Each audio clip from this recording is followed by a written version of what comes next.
to do. Alright, we got 28. Okay. It's not bad. Okay.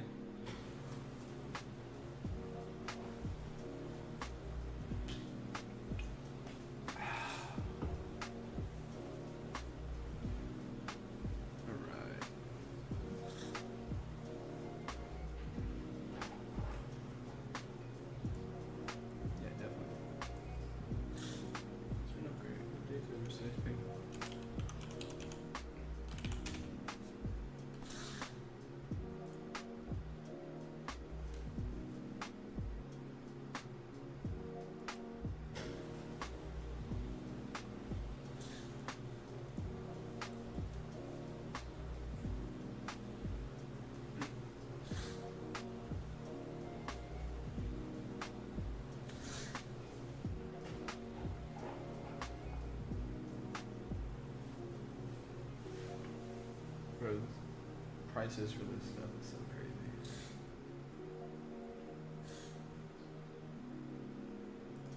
I'm just saying, there are places where you can download it for free, and you should not support them because they're going against the. They're already going against what's it called? The EULA.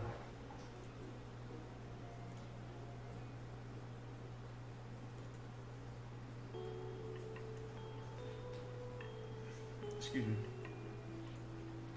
Yes. But definitely, if you can find it, you know, in a place that may perhaps be open on my Discord.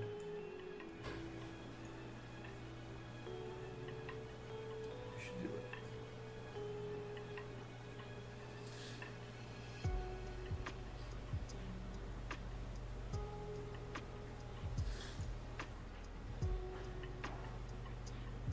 Bro, the Windows, like WinR alternative is so dog shit.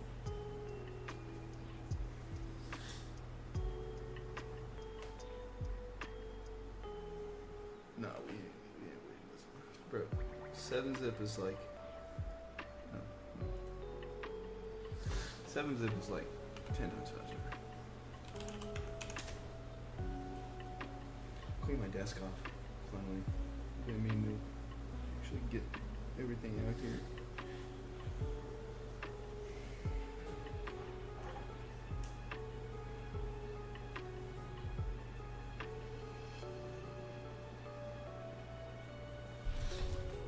Alright, let's get into the video game, guys. Wow. Is there any videos we need to watch? Man, I wish I could watch that. Oh, some new command. Thingamajig.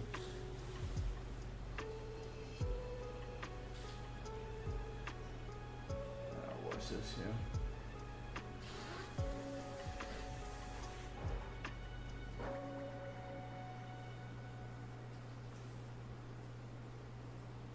Ooh, Ashes of Creation.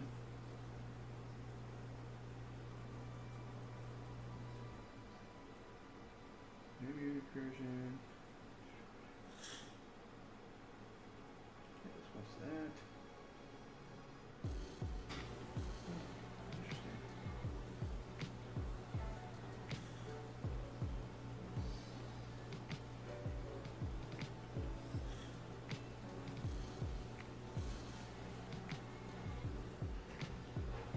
Alright, let's watch this.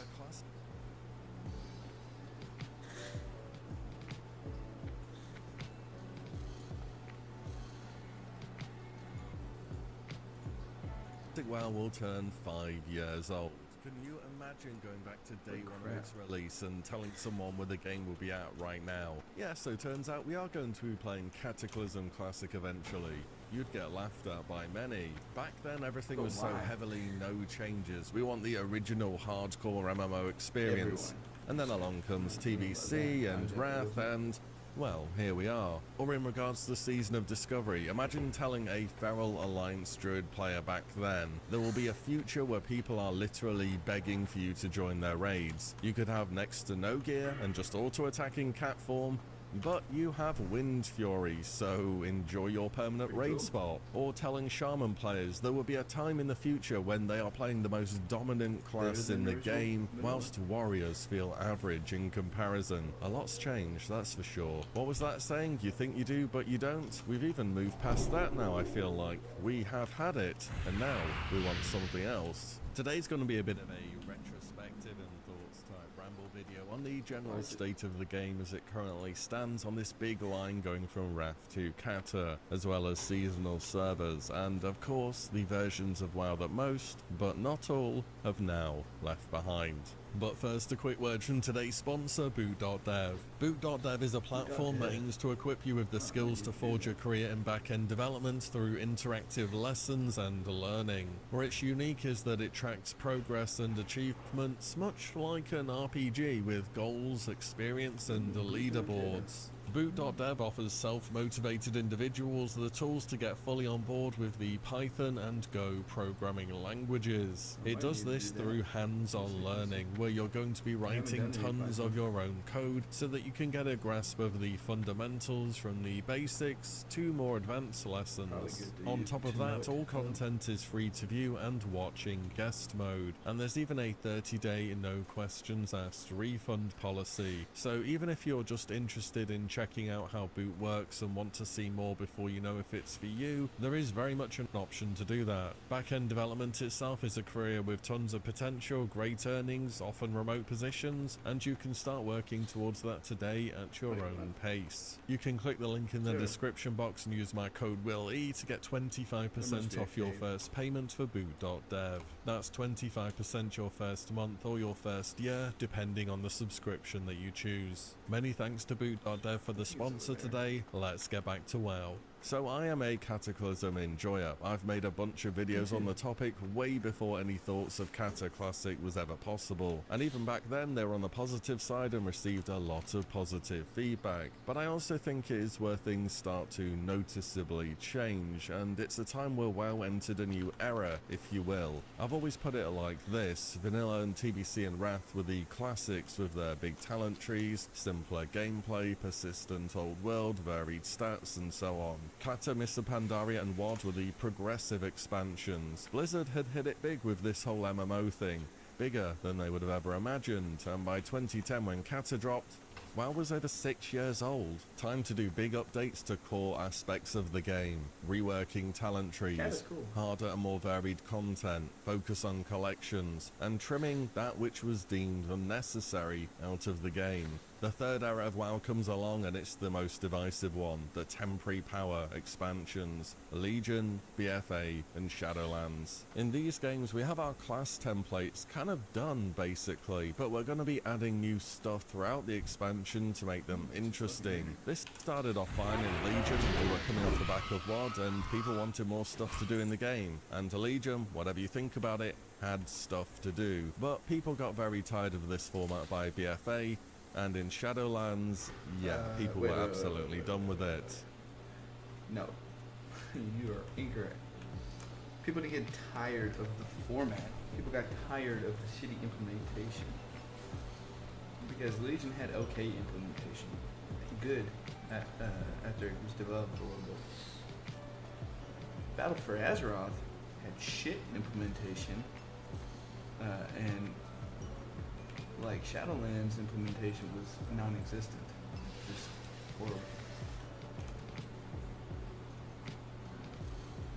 Also, these expansions had a big focus on stuff to do to keep up. They wanted you to log in and do your checklist. Then along comes Dragonflight. We've got big talent trees back again. Blizzard rein in the weekly and monthly upkeep stuff, lots more collection content, more varied endgame progression paths, and so on. And the Wall Within is the start of a trio of expansions, so we'll see how it builds on Dragonflight. But the point is, Cataclysm is definitely the first big shift in how WoW progressed, and as such people draw a line in the sand, and it is the end of Classic for them. I often read comments comments along the line of, I With played all of these Kata people, back in the you can day see for a the few months and it was bad, not going to be playing huge- that again. And You can see the huge, like, bias towards whichever game they play. And I have it too, I'm not gonna lie. Though I think I this one this more than I played.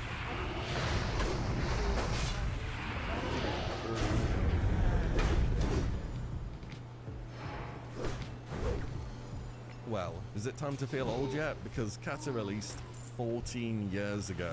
I'm just saying, perhaps after not having done something for 14 years, if you tried it again, you may have a different opinion, or not. Really, the game changed significantly the moment when the Dark Portal opened. Expansions were the single biggest turning point in World of Warcraft's history.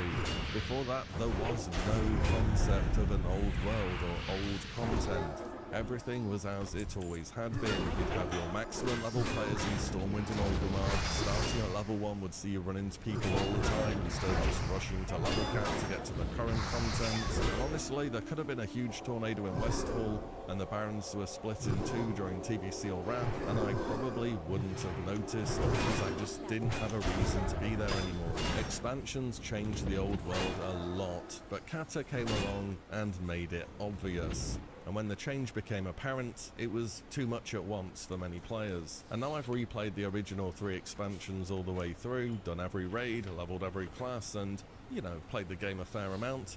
It's vanilla, which is the version of the game that stands out the most because it is not an expansion. If Blizzard want to re-release, well, any expansion and call it classic, I mean, go for it. I've mentioned it in videos before, but people have started WoW at all points throughout its near 20-year history.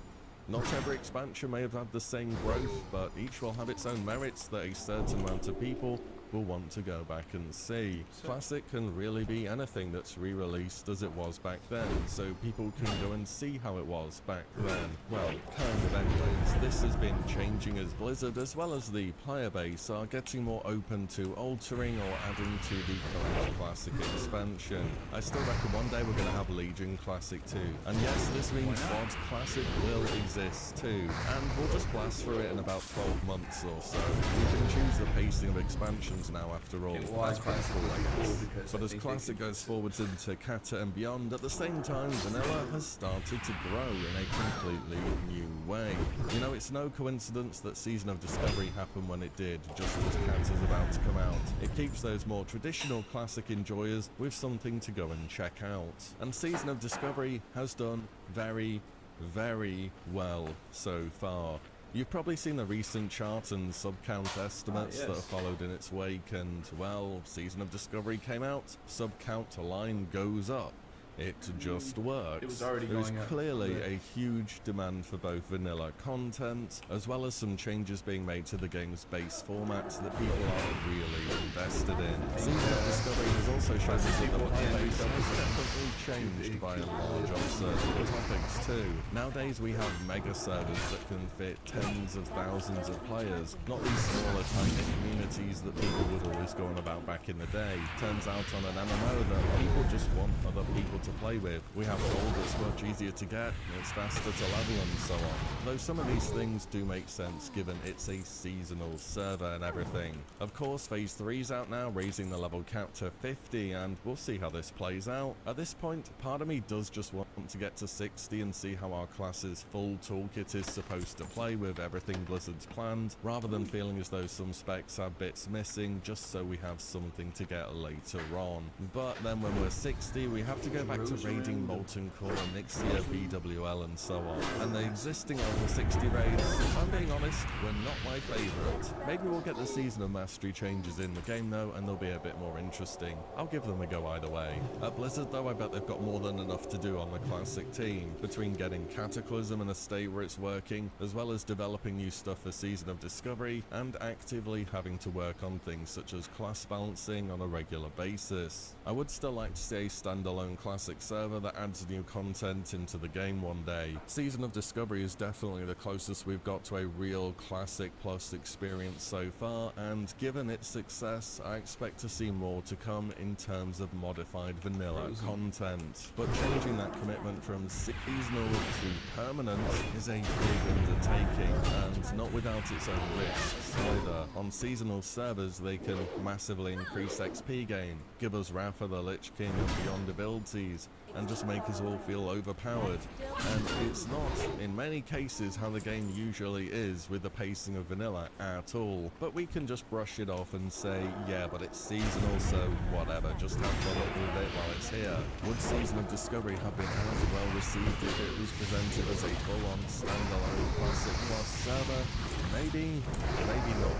But there are another group of players too, those who aren't on expansions, and those who don't really want all these changes to the original Classic format either, and those are the people still on Classic Era. In case you don't know, Classic Era were a bunch of servers made when vanilla was progressing onto TBC, and the idea was it was a place for people who prefer the vanilla version of the game to still have a home. And to this day, it's just vanilla that has received the Era treatment. TBC.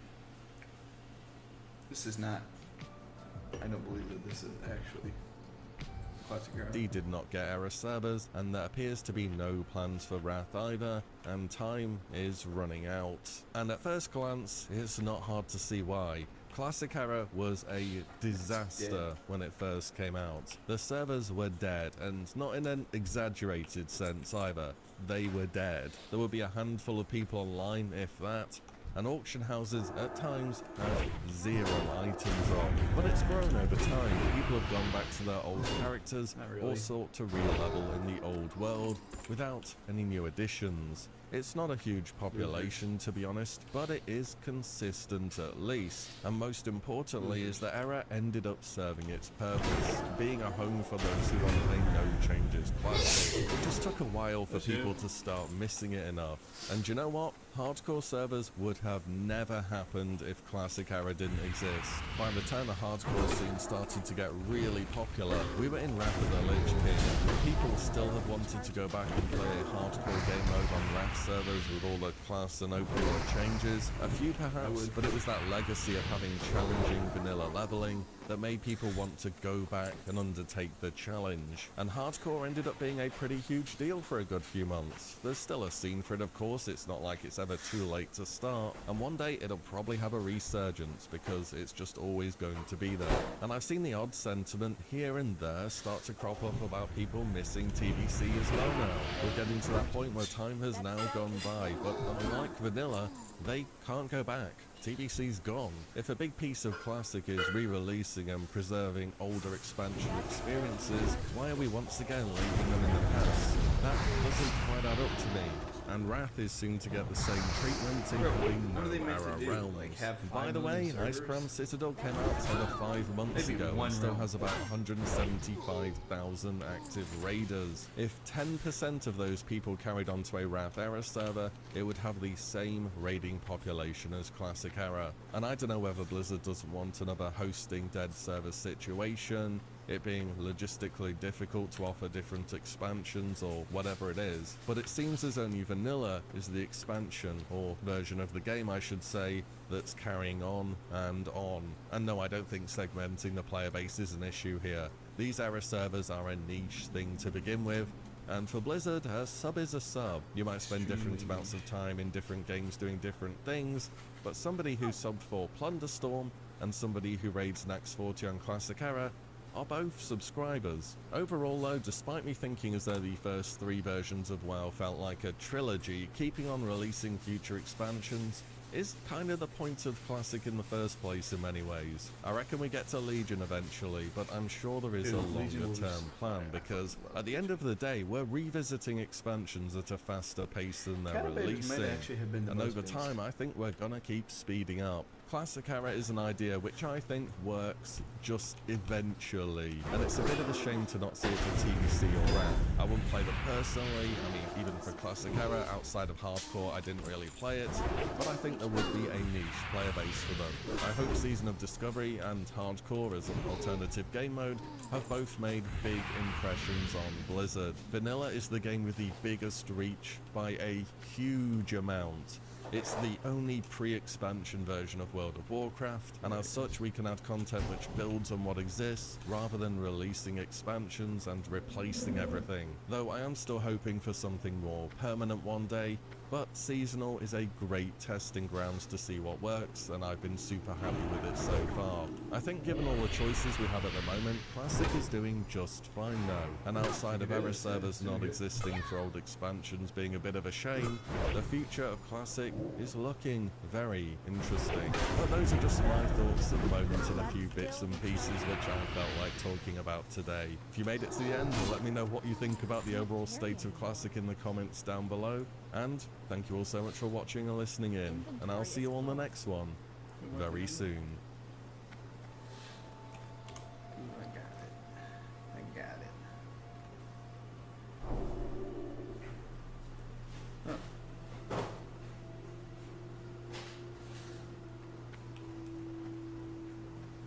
Oh, okay. These guys don't even charge. Still be charged.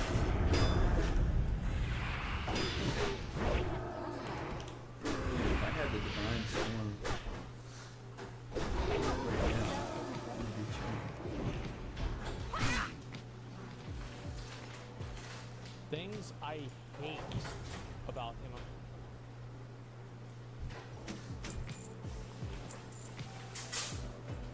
Okay.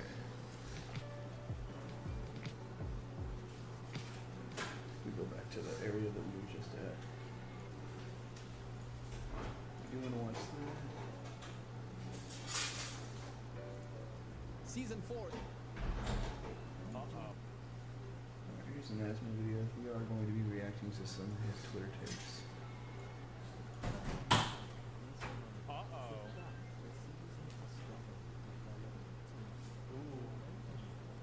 Extremely easy to get Warzone Gulch reputation. The Season Wow. of Discovery motto is, just wait, they'll make it easier. That Okay.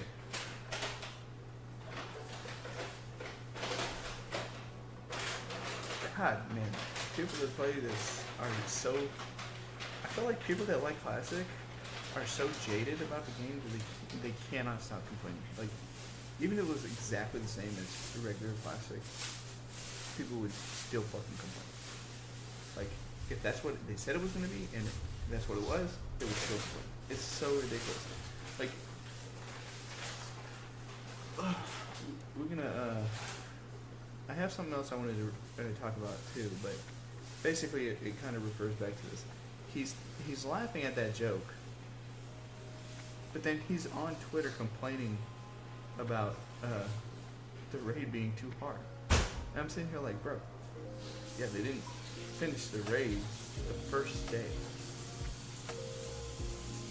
Okay, so what's bad about that? In TBC, most people would not finish raids in the first day. In Wrath, people would not finish the raid in the first day. Like, that's normal. It should be that way. It's ridiculous to think that it shouldn't be. And, like, it's not for sweats to do that. It's just how the game should be. It shouldn't be so easy that you just are able to knock it out. Like, yeah, God, it's so annoying. that's the WoW motto. As someone that has 13 kids, That's 7 still be wives, charging. and 47 What do you want to ask? I don't have the time to PvP due to real life responsibilities True. that the sweats of the WoW community have no idea about. True, I brother. don't have the time to PvP, but I want all the Damn. amazing bit rewards whilst Ooh. putting in zero effort. Wow. And if anyone has an issue with this, they should go back to error. Now I can get True. exalted without even stepping foot in Warsong Gold. That's what. To Blizzard be wants fair, to by the do. way, Warsong Gulch is the most painful and obnoxious thing to level for reputation. And, like, it's actually insane how much easier it is to level, like, Alterac Valley versus Warsong Gulch. It is terrible. Why are we complaining?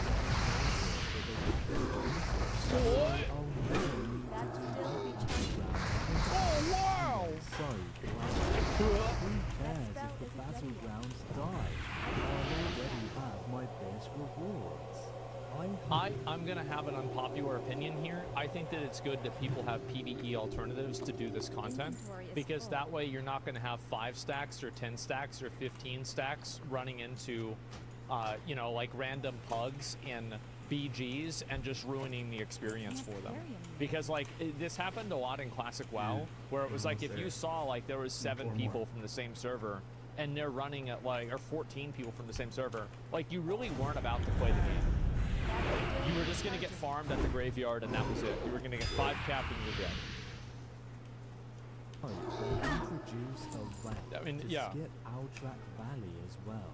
That battleground sucks. I don't think they're going to need to do that because it's so easy.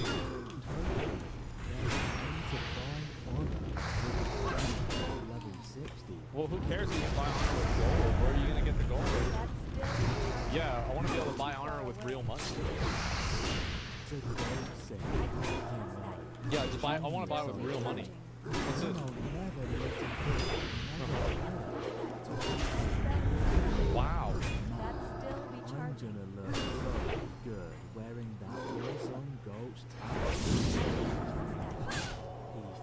E300. Fucking Blizzard. What a surprise. Oh man, am I glad to have Orc Legolas back. He said he'd help me all day. What a nice guy. Ooh, red orcs. You know how ducks quack. Do you think they have their own language, but we just don't understand it? Jesus. Like when cats meow, do you think they have their own version Ooh, I got my language? carpet. Sounds like a meow. No, That cloak. I have not seen that cloak in 15 years. That cloak is from Trial of the Grand Crusader for Horde, isn't it? Yeah, I haven't seen that forever. What about when you go back? It's only the same thing, really. I'm 40 red orcs now. Can we go somewhere else?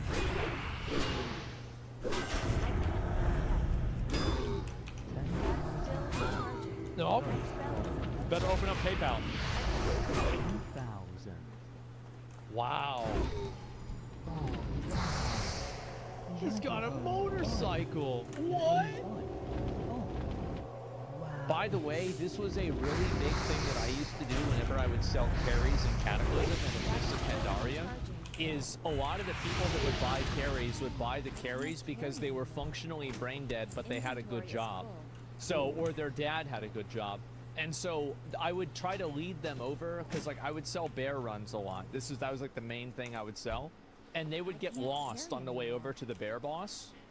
And so I actually got to the practice of putting them in the side cart and then making them sit in the side cart while I drive them around, because I didn't trust them to move their character by themselves. There was one time there was a PvPer, and I remember I checked his arena rating, and he was 2450. He was over 2400, and he didn't know how to join looking for gear because he literally never did a dungeon before in his life. He only knew PvP, and that was it. Ow. I had to explain it to I him. want one. This is so cool. Where do I get one of these? Inventory What is happened to this fucking sound? Oh, it's probably because of the 200,000 music. gold. That's it? Not bad. Not I bad, think wow. I'll buy one later. Whoa, this place is so spicy. I like my hair when I put gem Come in on, it. now. Wow, that is massive. I was thinking about buying Monster, but I saw there's a level boost. Ooh. This ain't bad. It's crazy how big GDKP is. It's so fucking funny to me. Like, I hope that they leave it like that just because I think it's funny. Because, like, back in the day, like, we used to GDKP, but, like, yeah, I mean, people were buying gold, right? Everyone was always buying gold. but it was nothing like it is now. Like now, it's just insane. Every raid is technically GDKP. That's crazy. Does that make sense? If you can't buy gear I can't trust that. with gold, it's a bad game. What about that? I remember one time I got really butthurt in a raid. There was a Cataclysm GDKP. And I got first in line. You know, do they still make you get in line in front of the because like, this is what we used to do, is I used to have everybody get in line and then get out of the line. Yeah, right? So they still do that? Yeah, the lines. Yeah, exactly.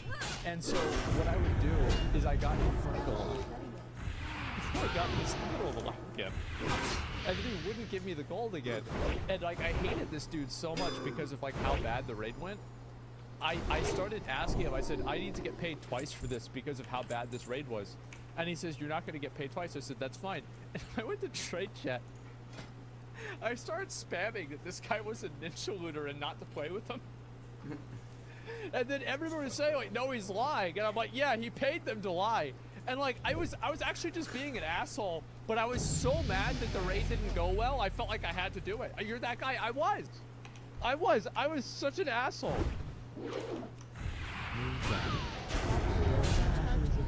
Oh god. I need one more. Ashes DBA. What's DBA? Ooh, not even DOA? What's your favorite color? Me Good one. too. What a coincidence.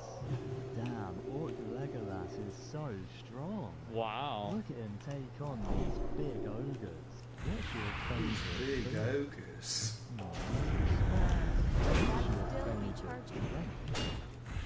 I'm bored of Dude, people always they're so like, have you guys ever sold carries and there's people that do this stuff? I can't. And it's like you have to put up with them because they're paying you the gold. Yeah, they do. And it's like I kind of liked it even whenever they were really obnoxious and annoying, because I felt like that was part of the, you know, the full service experience. You know, I thought it was just funny. The yappers, I know, yeah. Go somewhere new. 30,000. 30,000, wow. 30,000. Okay. There we go. I can't carry anymore. Yoink. I'm ready. Wow. Inventory is full. Wait, is that This in? place is beautiful. No. Oh, it's level 70, doesn't even know what the grand is. Level Oh, 70 that's so booster. sad. Please don't kill the elephant. You need to kill 3 for the tusks. Aww. Please don't Please kill don't the kill those elephants. Man. It sounds like this guy needs to play Dragonflight. No. Please stop killing the Yeah, this guy's gotta go with Dragonflight, man. There is only animals. Go kill the humans. Let's talk about biscuits. My favorite biscuit is custard cream. At least it's not a He's soggy biscuit. retarded. Maybe It's a you're into custard digestive. Can't carry anymore. Shortbread? How Inventory about is jammy dodgers? I love jammy Yay. dodgers. So nice and tasty. My gosh, what a Jesus treat. Christ, he's retarded. So You know fucking the annoying. Best thing to put in a sandwich? Cheese. I also like peanut butter. But I don't like Marmite. So, the real joke for this whole thing Fucking annoying. is that Orc Legolas is actually from South America, and he doesn't even speak English. So he hasn't been annoyed by any of this at any point in time, because he doesn't even know what he's saying. And he's True. doing this as a job because his current country's economy is so bad. So it's not bothering Orc Legolas at all. In fact, he's enjoying the conversation. He's learning English. True. Marmite. Man, moving. I can't stand. He's playing 4 Is he accounts, yeah. AFK? Hello. Oh, I just had a thought. If I had Elon Musk's Neuralink, could I buy gold telepathically? It's a good question. Be so cool. It'd be very cool. Jesus Huh? Christ. He put me in a trap. Why? He's driving away. Where's he gone? I thought he don't was going to attack him. understand. Ah! He Oh. killed me. Not Hunt this guy you again. down. Oh no. Oh my god. His name Bald Shadow. Is Classic Wrath really that bad with GDKPs? Like, I haven't logged on to Classic Wrath in such a long time. It's that crazy. Man, I wonder what would happen if they got rid of it. Like, would people just stop playing? I bet they'd probably stop playing. Yeah, GDKP's ruined WoW. I don't think it ruined WoW. As I said, I like GDKP, but it's still funny. Everyone would quit. Yeah, I feel like that's what would happen, is like people would just quit. Because like for me, like the reason why I raided at the end of like every expansion is for GDKP. If I wasn't getting paid to be there, I wasn't there. So like it really got me to play the game more. I wouldn't do it for GDKP. What do you mean? Can I help you? We would just have people come and they would like Careful. buy spots and then they would get the loot. We would like the guild players didn't get any loot.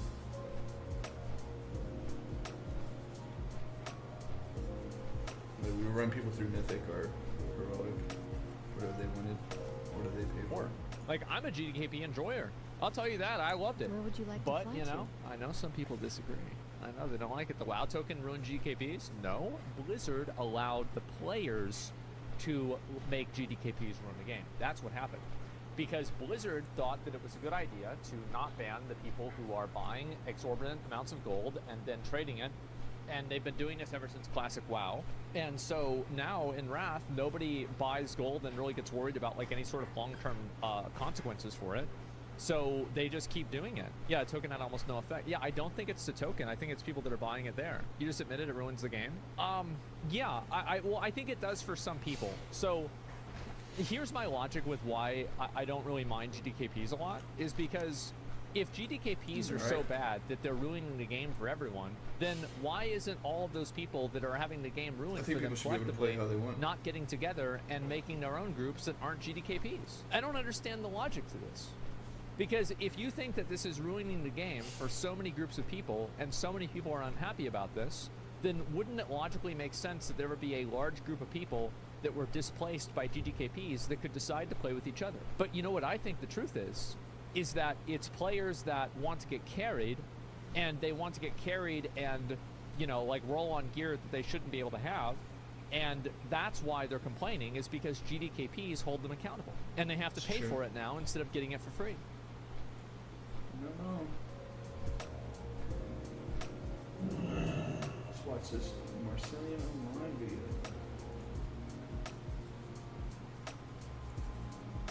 This is just like a M+ tier list prediction.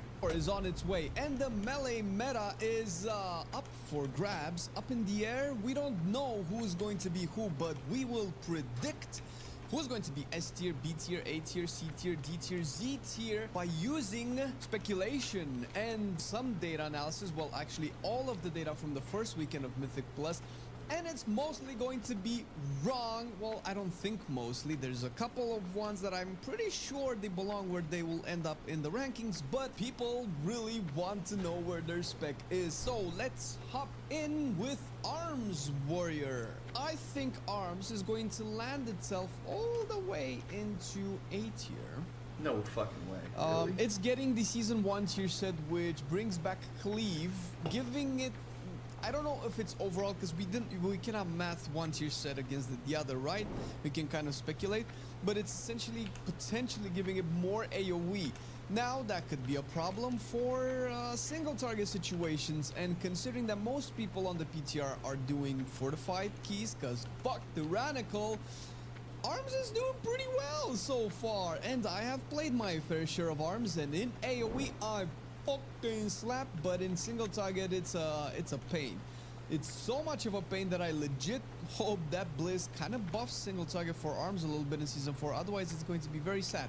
Otherwise Arms could drop down to B tier if single target remains a little bit of a problem. I hope not. They've been pretty on point with keeping things up to date and making sure that everything functions properly and people have a lot of fun with it. And today's video wouldn't be possible without our sponsor, Outplay. Outplayed is a free-to-use recording software for hundreds and thousands of games that works seemingly in the background. No, really, after you install it, which you can do by clicking on the link in the description or pinned comment, you can set your game up and have Outplayed start whenever you start your game, as well as automatically record your gameplay in the background. You can then sort and sift through Ain't your no way you use library this and shit. even crop and edit your videos as well. Perfect for content creation or sharing clips. So no matter what game you're playing, fret not, You can do that have on the Outplayed run. ready to do everything you want a recording software to do for your favorite game. By getting Outplay for free from the link below, you'll also be supporting the channel and receive our utmost gratitude. Thank you Outplay for sponsoring this video. Kind of on the opposite side of the spectrum, we have Assassination Rogue, one of the 2 or 3 specs that have currently not been played almost at all on PTR, or at least did not get any logs whatsoever, so we can only infer from what we know so far, because the tier set that Assassination gets next season is the same one that we have right now, Is that what it is? and there's like no new up and coming reworks, at least that we know of, and I would be surprised if Assassination or any Rogue spec is gonna get any kind of rework. I would personally hope that Assassination gets a little bit more AoE, maybe a little bit more oomph into Crimson Tempest, maybe the dot itself, so that you don't have to spam Crimson Tempest in AoE, but I guess spamming it wouldn't be the worst thing, but then it might become mandatory in single target. In any case, because Assassination doesn't really get any new changes, no buffs, no changes to tier set, it's probably still going to remain around C tier.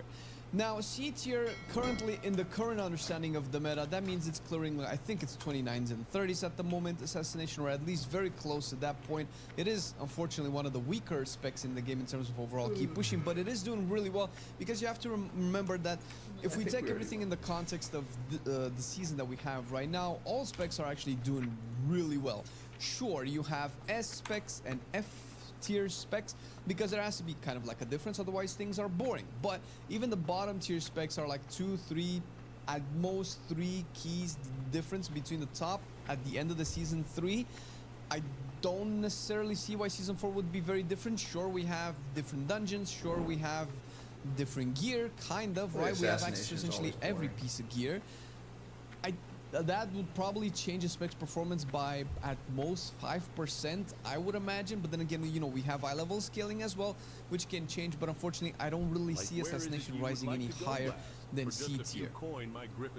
Outlaw, however, I don't know what Outlaw people are eating on the PTR, but it's fucking cranking, dude. It's well, you know, like I said, take all of the data that you see on the screen right now, take it all with a grain of salt, right? With a pinch of salt, with a grain, pinch, both, whatever you want.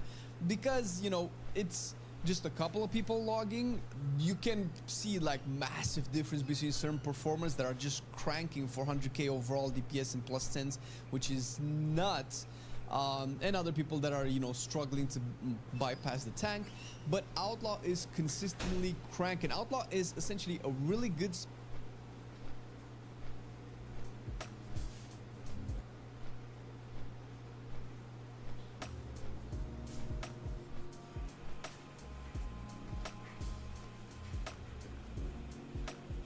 spec for Mythic Plus by design. Its real main issue could probably be the lack of AoE scaling, where you probably don't really do much past 8 targets, but it's been consistently really good on bosses, does really good single target damage. Its kit is incredible. As a current rogue main, I can attest to the fact that feint is nuts and sprint is nuts, and you can have almost 100% uptime on those. Probably do have 100% uptime in season 4 with the increase in stats and everything else. Outlaw is probably going to be S tier, at least at the beginning of the season, because it's just real solid. Usually the beginning of the season is a period of time when people discover things and figure things out. Considering that the dungeons that we have are the dungeons that we've played before, and they're kind of getting nerfed a little bit more, there's not too much to discover. There's a little bit, because we have different affixes right now. We don't have the seasonal affix. The specs are in a different situations, like the Outlaw now isn't the same as it was at the beginning of the expansion or in season 2 at the very least, because, you know, reworks. But I do believe that Outlaw is going to be one of the S tier specs. Survival is around B tier. I kind of want to put it maybe next to Assassination, but Survival is kind of slightly better. Now, I don't know if the slightly better warrants it going up a tier. I mean, people are playing it way more than Assassination, which says one thing. It's doing slightly more damage than Assassination, which is another. But outside of that, I think it's just a much... Over the course of Dragonflight, it performed overall kind of better than Assassination. Outside of the beginning of 10.2, I believe, when Rogue specs just cranked. Assassination just received a lot of nerfs. I don't know exactly where Survival will be by the end. I think Survival Hunters got their Season 1 tier set in Season 4 bonus, which was okay. I mean, you did have a bunch of damage, but that was also nerfed. So it's a little bit up in the air, but it seems to be doing slightly better than Assassination.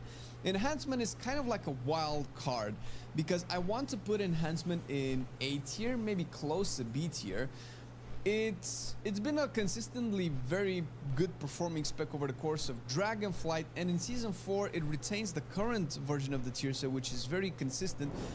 I probably think it's lacking survivability in the higher end of keys, which is why you don't really see it in SU with all the big boys, because damage is really good. I don't know. I think some of the best times that Enhancement had were with previous tier bonuses as opposed to now, but I think Enhancement is maybe in its best iteration now, even though it's not at the top of the meta, if that makes any sense. The tier set is really good. I mean, to be fair, as an Enhancement enjoyer as well, I would have preferred to see a tier set where you can, you know, play a little bit of the lightning, but I guess you're gonna be playing more Lava Lash, Primordial Wave, Doggies all around this season as well, which some people like it, some people don't, but it is cranking and it does have some of the highest priority damage. I don't know how this will play out in dungeons like Algathar and Nockwood, which are like gigapool dungeons, but we'll see how that ends up later on to the season. It might climb higher, which you know, I guess it is what it is, but that can be said by anybody or for any spec. I don't know if that applies to Feral, however, but Feral will go into B tier, probably in front of Survival as of this moment. The tier set that Feral gets is the one that we currently have in Season 3, and Feral has been really good in big AoE dungeons since Season 1. I remember, I think, meme or not, Feral was the first spec that I saw. Maybe some other people did this beforehand, and more people did it with different specs, but Feral was the first spec to break 1 million DPS in terms of big AoE burst, and that was in Algathar. Remember, in Season 1, I think Maysteen was also playing Feral at the time. So the potential for giga damage is there for Feral. With the current tier set, it might even be better. We'll see how it is. I have a feeling that it has the potential to go into A tier, but every other spec that's A tier is just cranking. I think even if it ends up being B tier by the end, B tier is such a strong tier. Kind of makes me want to dump Survival a little bit lower, but we'll keep it that way because we also have Frost Death Knight coming in from behind as well. Frost Death Knight is doing okay right now. I want to put it into B tier, but I don't know if I should put it in front or behind Feral, because Frost right now is in the current season, but it is getting, I think, the Season 2 tier set in Season 4, where you get those fat, juicy Frostworm's Fury, which is, listen, all I can think about Season 4 is Algathar Academy. I do apologize, but it's not Algathar Academy, but what it represents. It represents big pools, which is something that no matter what you say, or you, everybody loves big AoE. They love big AoE. The most played dungeons on the PTR are the big AoE dungeons. It's not a coincidence. And Frostworm Fury is giga good in big AoE. Now, we don't know exactly how it would all translate into the, let's say, late expansion Frost Death Knight, which I think it has been doing better and better over the course of this Dragonfly season as we come to this day. So I believe that it could potentially be B tier, maybe even higher. Now, Fury Warrior. This has been kind of a surprise for me in the sense that I expected to see a lot of Fury play testing during the PTR. I didn't play it myself. I played mostly arms because I love arms. Arms is better. But I didn't actually see a lot of Fury play testing, and I don't know if that's because people decided that it's just bad. There are a couple of people that played a little bit of Fury, and most likely in the upcoming Mythic Plus testing weekends, because I think by the time you watch this, it's over anyway. Or wait a minute, might be active once again while you watch this, because, you know, the M Plus weekend just finished here.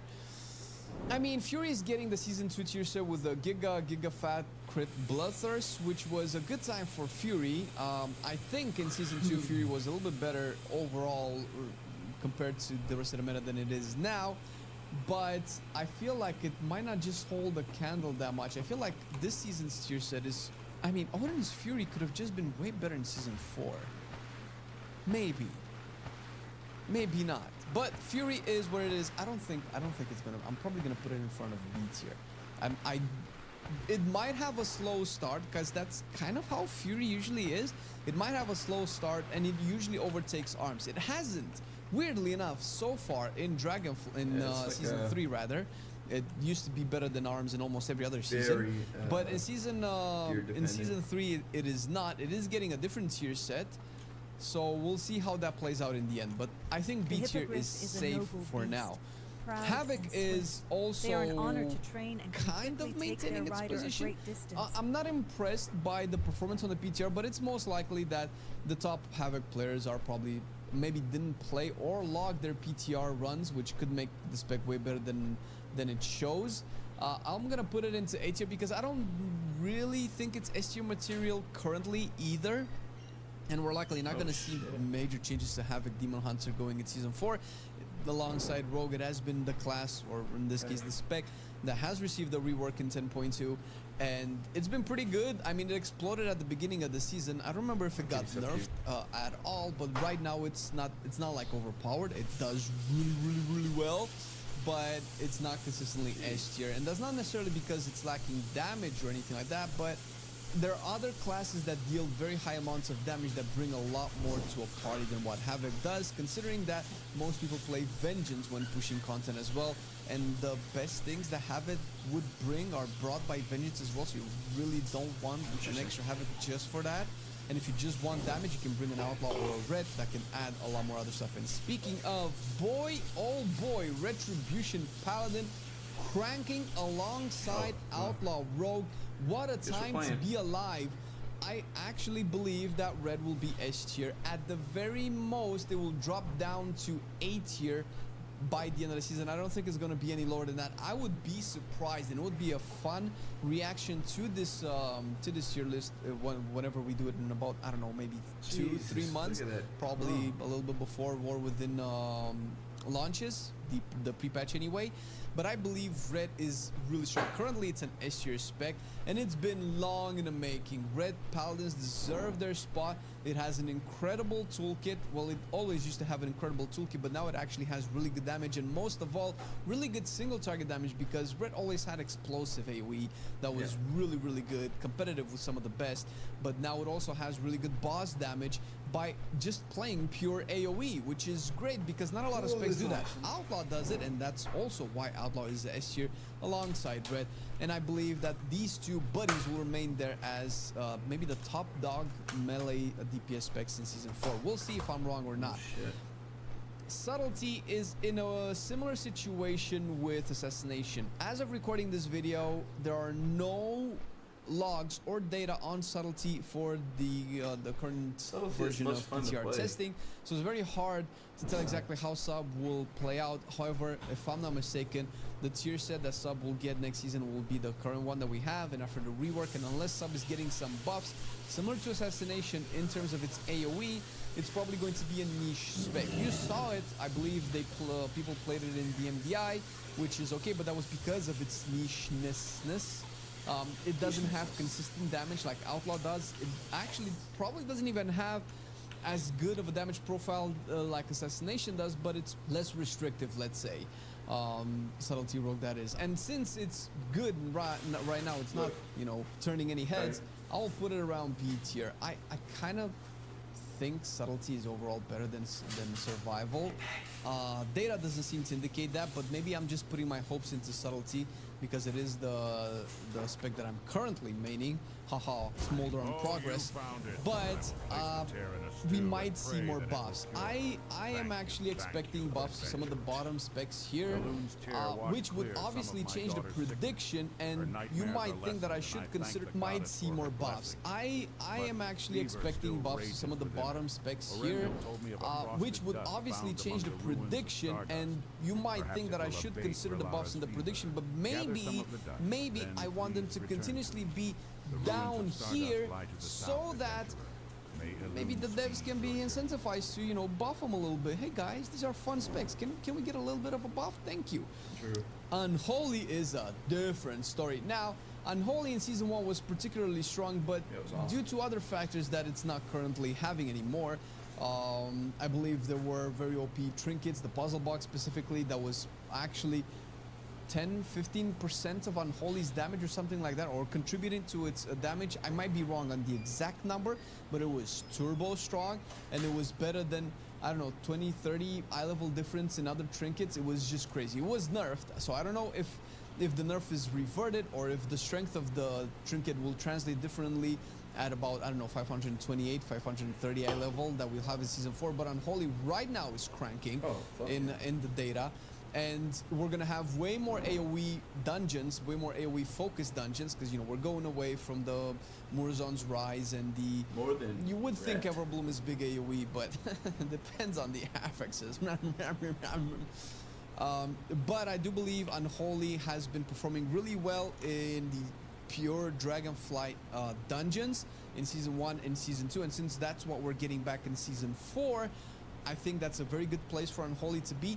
Now, it's looking like it's going to be S tier. Unholy has kind of looked like an S tier spec the entire expansion, and it kind of fell down all the way to A and B and kind of just jumped around tiers a little bit, which, I mean, that's interesting because, you know, you never know how good a spec is, but it's fun, and I actually really hope that it's going to be an S tier spec because it's been a while since Unholy has been S tier pure because of what it can do, considering that the tier set that Unholy will have is the current one, which I think is probably the best. It's a very much AoE focused tier set, which of course works even more for an M+ setting, and of course for a more AoE focused M+ setting outside of maybe Ruby Life Pools and Uldaman?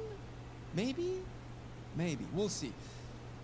Windwalker, I actually predict it's going to be a little bit better than what we see today in Season 3. I'm actually going to put it a little bit in front of Enhancement as a goodwill gesture, because Windwalker was a king dominating Mythic Plus for about an expansion and a half, and now not so much. But I think it's time that we give a little bit of love to Windwalkers. Now, there is a good chance that Windwalker and the Monk class is set for a rework, but we can say that about Death Knights as well.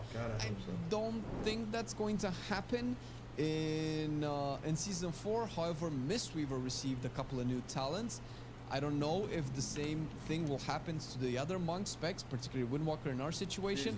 That might change its overall performance, but as we know so far, the PTR numbers are okay. We know Windwalkers can crank, we just need more data on it, and I expect it to be A tier for now, particularly after the buffs with single target, which once again we know that if you can do Giga AoE and have some single target, you're a pretty good spec, specifically melee, as the S tier specs would indicate. And we'll see if by the time Season 4 launches, this prediction falls on its butt.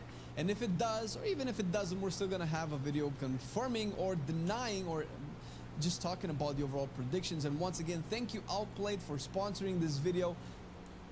Bro, okay. If Monk is that high, it's gonna make me happy. Alright. I wanna watch this Commander video. It's gonna be a long one, so we're just gonna put it in the corner and just listen. Because I don't know.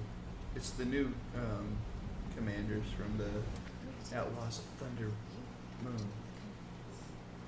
Thunder Junction. Enjoy your stay. Hello, everybody, and welcome back to another episode of the Command Zone podcast. I'm your host, Rachel Weeks. How's it? I'm Jimmy Wong. Why, you threw him for a loop. Jimmy, I'm James Lee Kwai, Josh's long-lost brother. Did you know that there is a magic artist named James Wong? You what? No. Yeah, yes, there is. I was like, he's done like 4 cards. Oh, the artist. I thought there was a card, like, Oh, no, Stang, but just named James Wong. Yeah. And you're like, We got Phil's and Rebecca's up in Magic now, so who no, knows? it's an artist. This time around, though, we are not in that world. Phil We are Wong. in the Wild West, the Wild Plains. Yeehaw. Outlaws of Thunder Junction is about here. That means new legendary creatures. That means the most powerful, cool commanders that we've decided on are going to be talked about today. The best of the best. Hooray. Yeah, we've got some very cool decks that we're going to talk about today. We're going to tell you how to build them, and when you build them, of course, you're going to go need to get some cards. That's right. I'll do it. It's Do mine. you do it? I want to do it. All right. Cardkingdom.com/command. Because I like doing it. This is my favorite sponsor, Reed, because they're my favorite retailer when it comes to Magic cards, single sealed product, and more.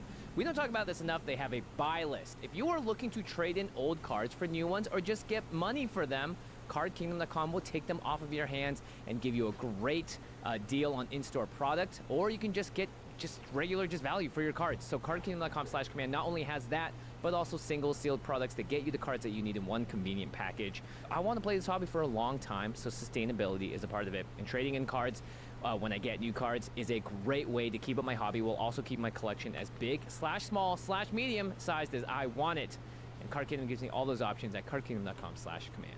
And once Okay. those cards are in your hand, you're going to need to protect them, keep them safe, keep them crazy. organized. Go over to Crazy. ultrapro.com/command for some of the highest quality Magic accessories in the business. We use Ultra Pro products here at the office, and trust me, we've got a lot of cards to store, sort, and keep safe. Luckily, Ultra Pro believe it. has I the feel like license to all of the officially licensed Magic art, People which build their means decks that all of our with stuff your cards, here at the right? office is looking great. Yeah, We're showing off some of the brand new Ultra Pro product from Thunder Junction. Yeah, They're we got super sweet.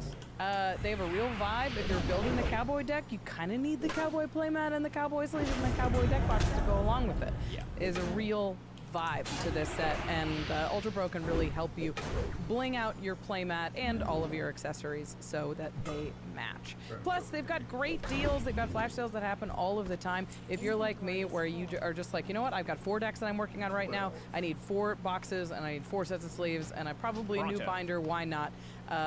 Keep an eye on the Ultra Pro website, and you can get all of those all at one time with one great deal while supporting the show over at ultrapro.com/command. We're also doing something extra spicy, Extra Turns. We are auditioning for a slot to appear on Extra Turns. Those are going to be due in April, on April 12th. The details on how to do that, just look in the more info box below. It will require you to record a video and do some other stuff, but make sure you follow those instructions. We have a lot of entries every year when we do the game night stuff as well that don't follow the instructions and they don't qualify. So it's really easy. Just follow instructions like you follow the rules of Magic, and you can be on an episode of Extra Turns real soon.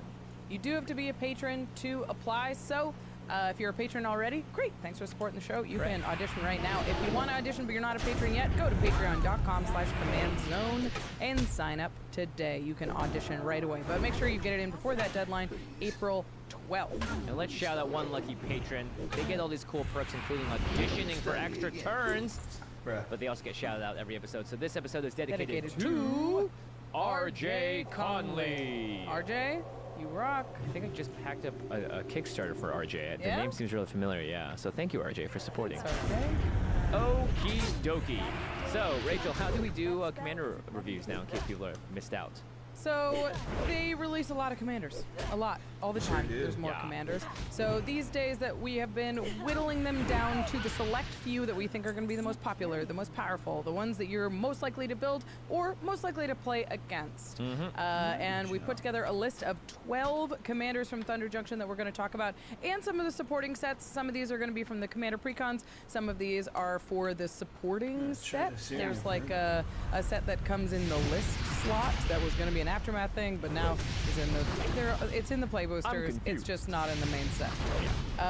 It'll have a slightly different icon down in the corner. They're doing some wacky stuff here. Yeah, like acorns. But Not we've that got some amazing legendary creatures that we're excited to talk about today, and many of them are wearing cowboy hats. What more could you ask for, No, Jimmy? no kidding. It's pretty exciting. All right, the first one up is a Rakdos. Cool dude. It's Akul the Unrepentant. Get it? Akul. It's black, red for a 5/5 legendary creature. And I don't think these 3 words have ever been put Nope. together. Scorpion Dragon Rogue. Nice. Nice. This is like when you get toys as a kid and you just slap together all the different parts from different Yeah. bodies. And you're like, I play with this and I'm against my car, and it doesn't matter. There's no linear. Anyway, it's a 5/5 flying trample and it has an activated ability of sacrifice 3 other creatures. You may put a creature card from your hand onto the battlefield. Activate only as a sorcery and only once each break this turn. guy. So, what's pretty really cool. nice. Sounds busted, Cool but so far. limited. They put a lot of brakes on this thing, which is kind of a shame because it's the kind of commander that wants to feel really broken. Yeah, it's that close. wants to feel like I'm cheating and I did it. You know, like Rakdos feels really broken when you pull it off. But Yeah. there are a lot of limitations. Akul means that you have to have 3 creatures. They can't be Akul himself. Yep. You have to do it at sorcery speed, and you have to do it on your turn. So you have to put this thing into play, you have to untap with it, and then it'll be a threat. Yeah. Well, you can put it into play, sack 3 creatures immediately when it's in play, but it's not. You can't do it like 6 times. No, you can can't- do it one time on your turn. Yeah, you can't play a creature that makes you more creatures and do it again. Da da da da da da da. Yeah, so it's a little bit limited, but I do think that this is a pretty cool version of this effect. Like we've seen when this attacks, you cheat stuff into play. We've Yeah. seen you cost reductions, but this is like an aristocrat's version of that, so it Yeah. looks a little bit different.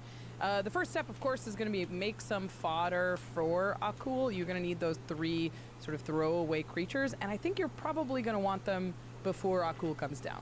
Yeah, if you're having a cool on turn 4 or turn 3, the turns beforehand, you want to get the creatures that you can toss into a cool's ability because then you're dropping a Rune Scarred Demon or something massive. So let's talk about ways to make bodies. A cool doesn't care if it's a non-token or a token creature, just needs to be a creature. So 3 bodies on turn 3. How do we do it? The first thing I think of is Hordling Outburst. It's 3 mana, it's 1 red, makes 3 goblins. Perfect. That's exactly what we want to do. You play a rock, maybe a sack outlet on turn 2, maybe a blood artist on turn 2. Then you play the Hordling Outburst, then Akul, and then you cheat something big into play. That's a great curve. Yeah, it's a great curve. Seasoned Pyromancer also follows that curve as long as you're discarding 2 spells, but you're going to get non-lands. 2 new ones. If you discard 2 non-land cards, then you make 2 bodies, and then you can set the Seasoned Pyromancer as well. So that gives you the 3 bodies on 3 as well. Notably, Akul is very hard to cast at black, red, just like old Rakdos. So Hordling Outburst and Seasoned Pyromancer both being 1 red should let you know that you're not going to be playing too many colorless mana sources in this deck. No, I'm not sure how helpful like a Soul Ring is. Yeah, really. no kidding. There's also a fun card from Unfinity, Circuits Act. 2 in a red sorcery. You roll 3 6-sided die. For each different result, you make a 1/1 white clown robot artifact creature token. So there's a chance you can get 3. It's a little bit of a gamble. It's dicey. It's dicey, Jimmy. Oh we man. did it. Oh we boy. did it. Boy, oh Goodness boy. gracious almighty, oh me. But this effect might be just good enough that you run it anyway. Because Yeah. if you hit all Paying 3, then that's such an amazing start. Yeah. But that sort of is the end of the list of 3 mana, 3 bodies in Rakdos. So we started looking at stuff that makes 3 bodies for 4 mana and for Up and even more than that. Like Beetleback Chief type of stuff. Goblins are really good at making disposable creatures. Beetleback Chief is 4 mana, For comes 3. in and makes 2 goblins. Sling Gang Lieutenant comes in and makes 2 goblins as well, and also has a very effective aristocrat-esque ability. I can actually see this a cool deck being like a goblin aristocrats deck. 'cause Right. There So are a like lot of big cards. goblins on the top end. It's Yeah, kind of fun. and then obviously all the goblins that make more goblins are a lot of fun. If you want to make 4 bodies for 4 mana, Yeah, have 1 to spare. Singular Autocrat is 4 mana, comes in with 3/0/1 black surf creature tokens. Hooray.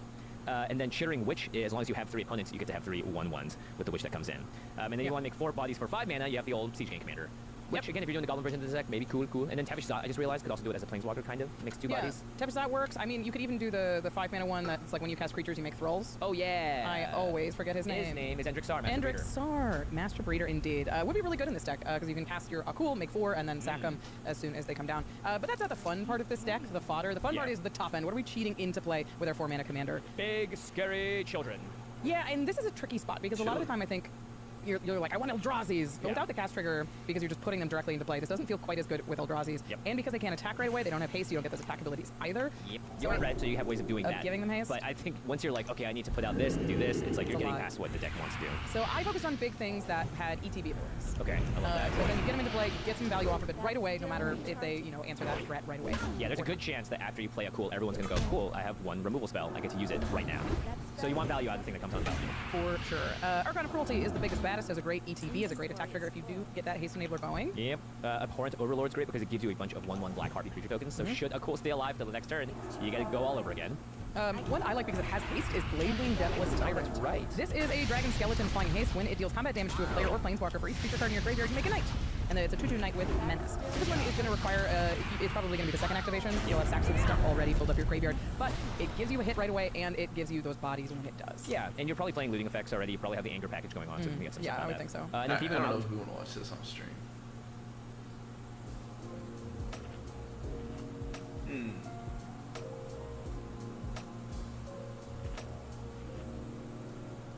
Alright, what do we want to look at?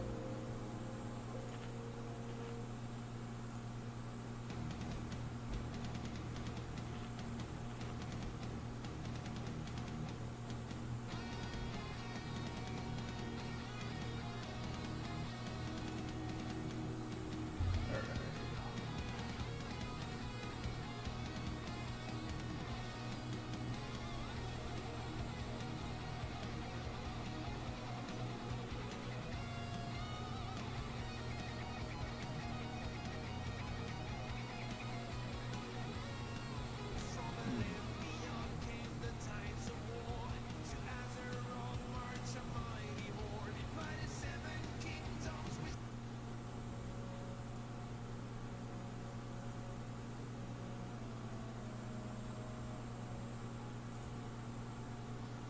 Alright, what we got?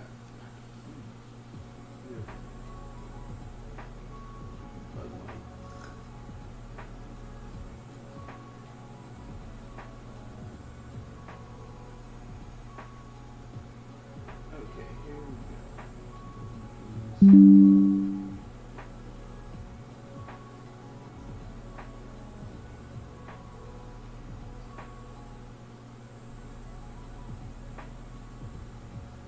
Oh, I got some stuff to fucking react to. Sure.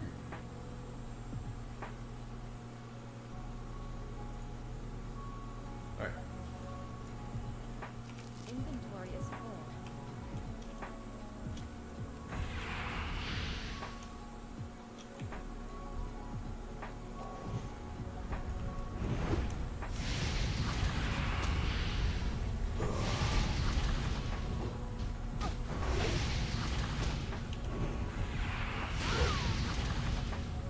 There sounds crazy through these headphones. They're so much better than mine.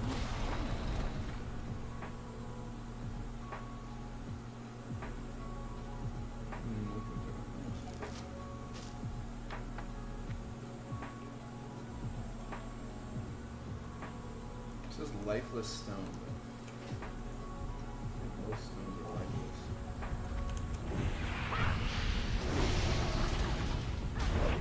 I guess it's talking about in regards to the Inventory is full. we're coming maxing.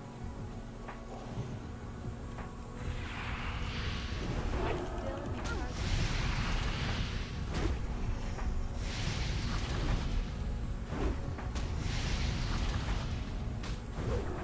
Stop, me my demands.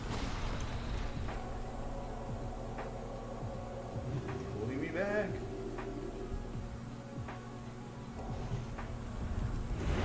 You know the biggest? They're the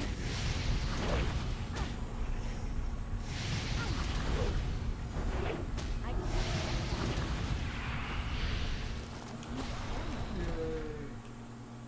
Spear of Manaroth. Shatter. We have to defeat these Manarothians.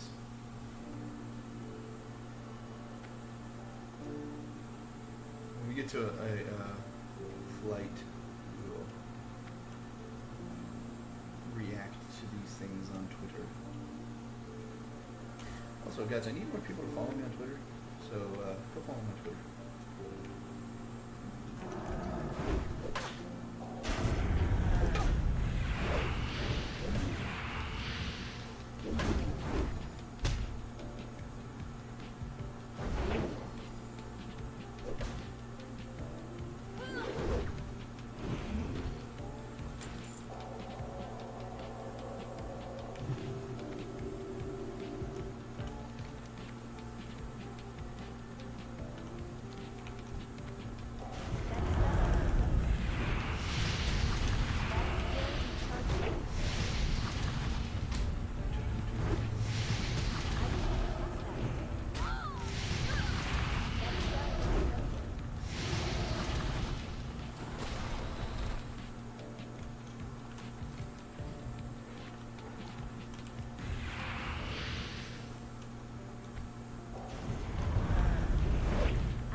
Wizard in their infinite wisdom had Ret be dog shit constantly.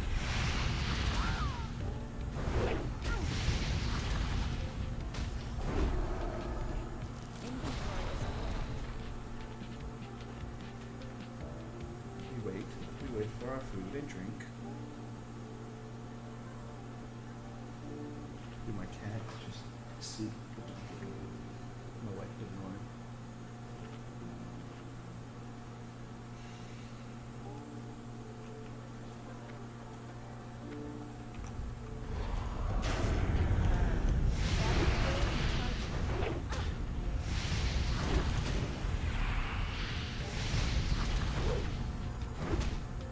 Buddy.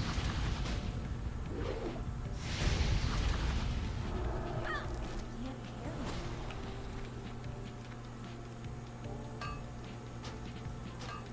I can't move that right now. Get all the tin we can.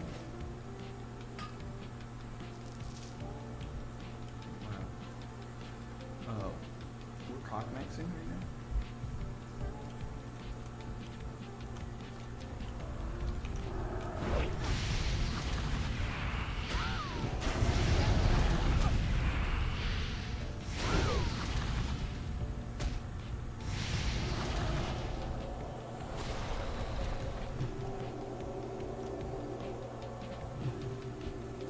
This is the most in-depth fucking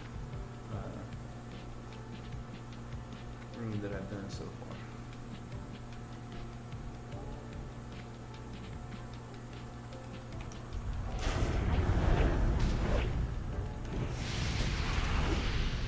That's so.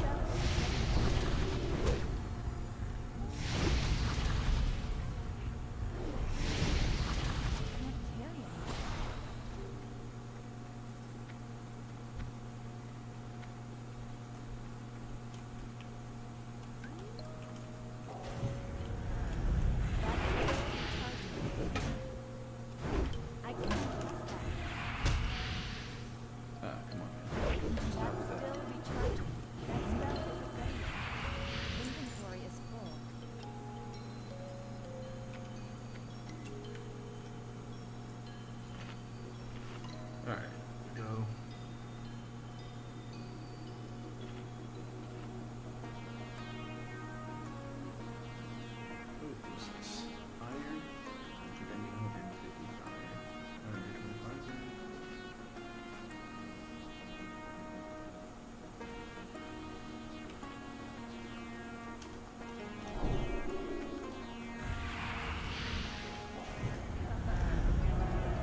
very glad that I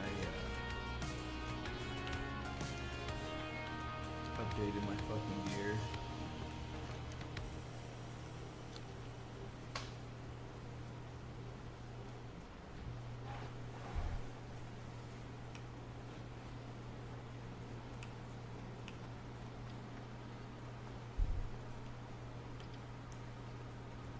Oh, we're almost there. We almost have it. Oh.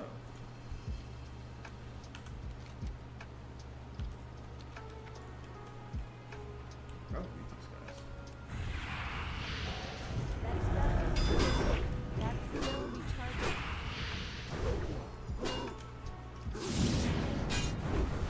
That spell isn't ready yet. I can't use that yet. That spell isn't ready yet.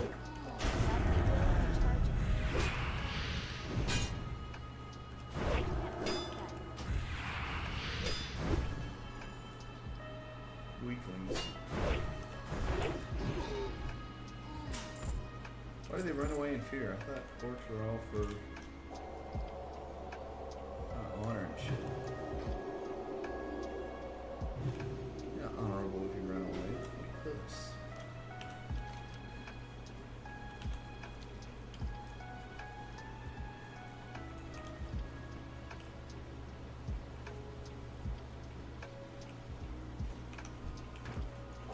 That's still recharging. I can't use that yet. That spell isn't ready yet.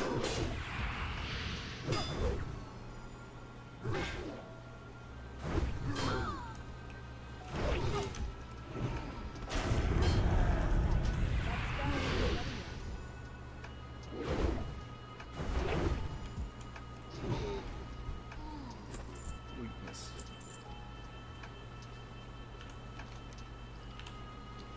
Weaky weaky. Eggs and bukkake. I'm just gonna jump down. It is not necessary to continue fighting these creatures. I think that we need to move away from here. Giant magic. Still recharging. That spell isn't ready yet. I can't use that yet. I can smell Ogre from here. Yes.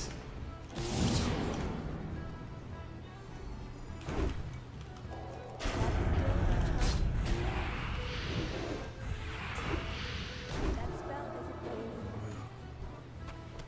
I can't believe this.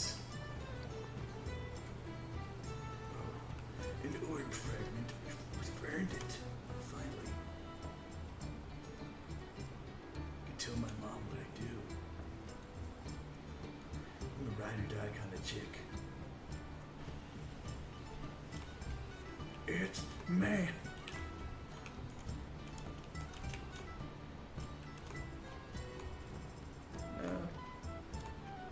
Guess we're swimming. Oh. Interesting.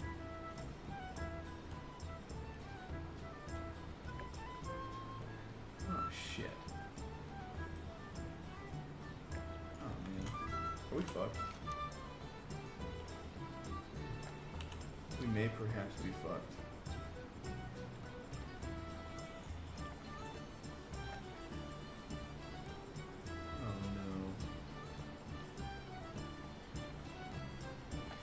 Oh my god. Like skill. This is fucking bullshit.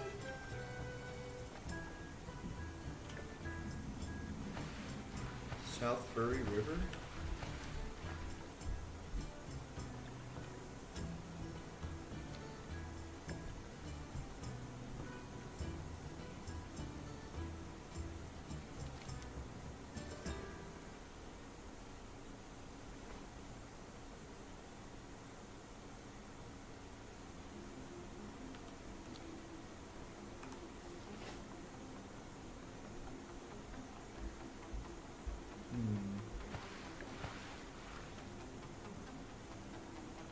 Kind of sucks if you fall down off that bridge, my friend.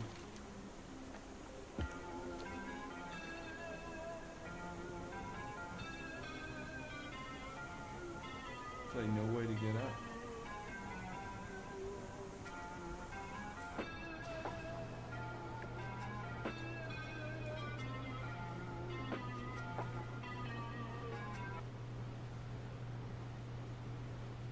My ear was itchy.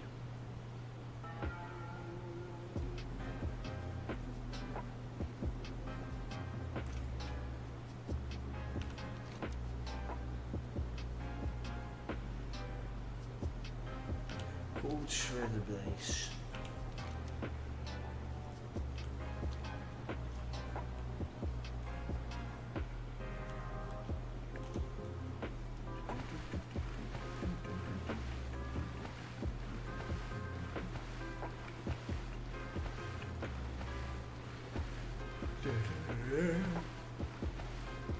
I'd be sick if I had a mount.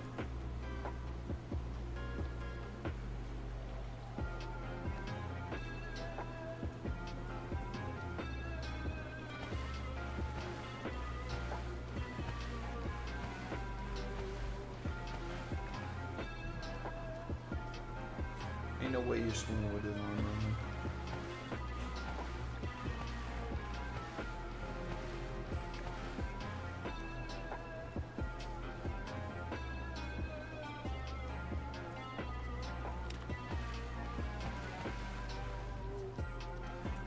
Kidding me, bro? Is there no way to get over there?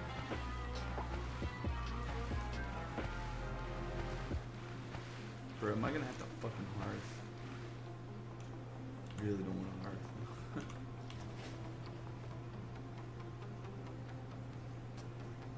Oh yeah.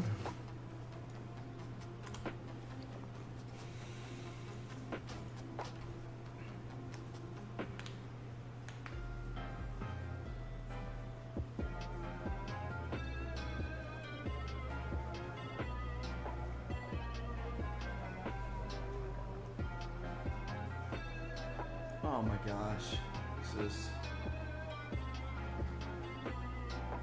not useful in any way.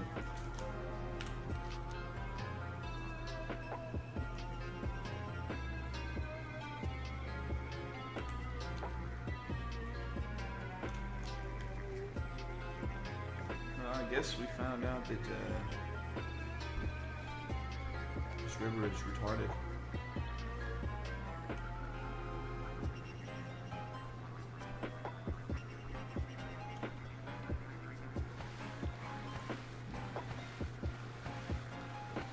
I'd be sick if this boat took us to the other side.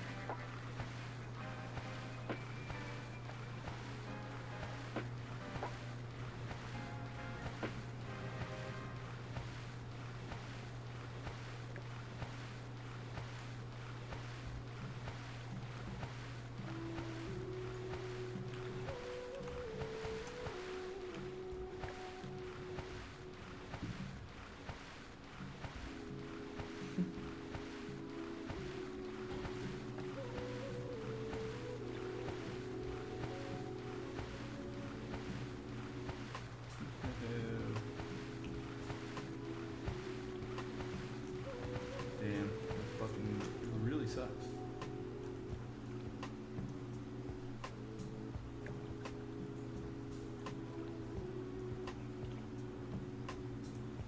Well, I guess we can react to stuff since we're gonna be in this river for 12 years. Alright, so first things first. Just made a post about some adjustments to Discoverer's Delight and Nightmare Incursion missions coming early next week. He says W, I think the general sentiment in the community is I don't think it's bad. I think it's fine. But I think there are people that think it's bad. Anyway, I would say, let me go ahead and read that. Greetings. We've been having a blast watching everyone enjoying themselves in Nightmare Incursions over the last few days. But we wanted to give you a little bit of advance notice for a change we plan to make early next week and give you a bit of an explanation of our reasoning and how we decided on this judgment. We always intended for Nightmare Incursions to be a very valuable source of experience, but one thing we didn't intend was that they would be so much better than most other forms of experience gained between level 40 and 50. We have become concerned that Nightmare Incursions may overshadow most other activities in the game in their current form. And while we are all having a lot of fun, sorry guys, all having a lot of fun.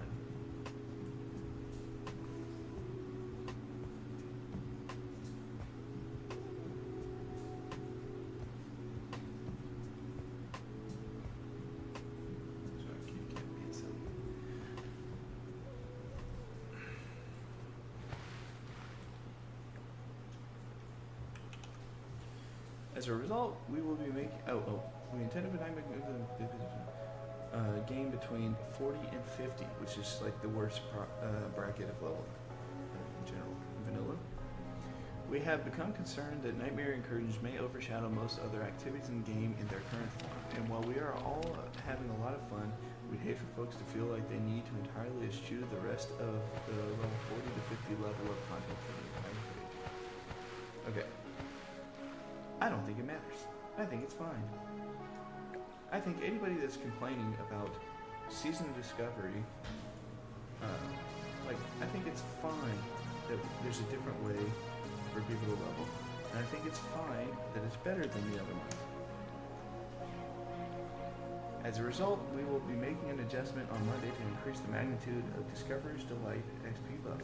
We're still working through the percentages we will adjust, but are likely going to increase the level 40 to 50, 49 buff from 50 to up 75 or slightly more. To offset this, we will be reducing the amount of experience gained from Mission Quests and Nightmare Incursions.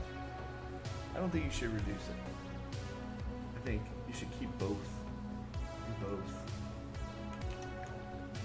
One thing to note is that while we will reduce experience from Nightmare Incursion missions, the creatures within the Nightmare, are still impacted by Discoverer's Delight. As a result, they will become more lucrative as well.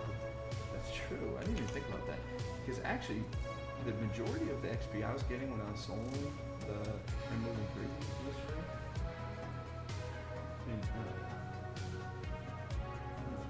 what is it called? The fucking Darkshire. Not Darkshire. That's cool. I was getting a lot of experience just from the fucking mobs. They were each giving me like 700 fucking experience, which is pretty damn good. It's like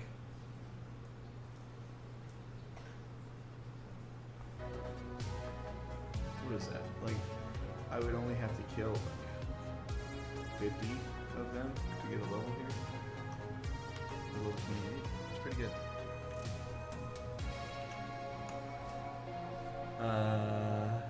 Ultimately, we love Nightmare Incursions and think they are a flavorful, fun addition to Season of Discovery, but we totally recognize that they run the risk of too much of a good thing. Okay. I think Classic players complain about everything. People that play Classic complain about literally everything, and I think people in retail do too. So it's not like a normal thing, or not an abnormal thing. I think people just complain, which is annoying, but you know, it is what it is.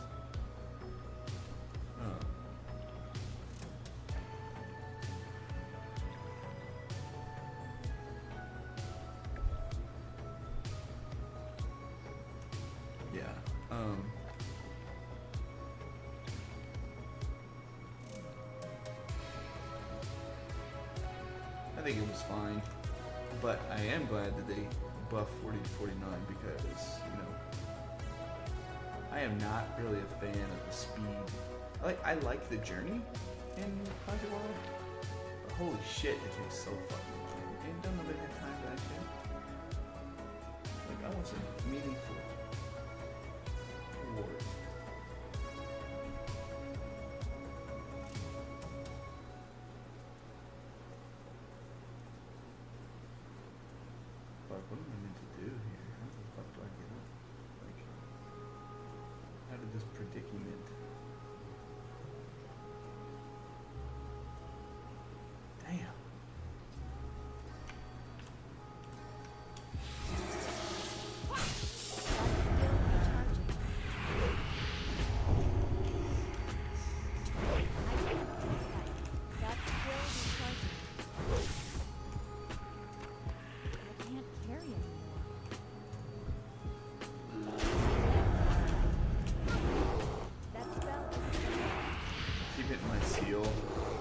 I shoot out my exorcism? It's too far away. I can't pass that.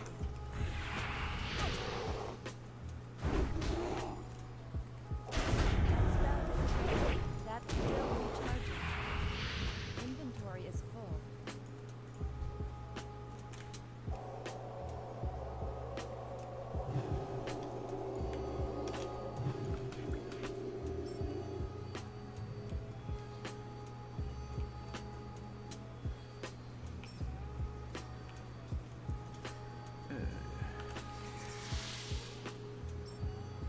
Whatever. I'm not gonna.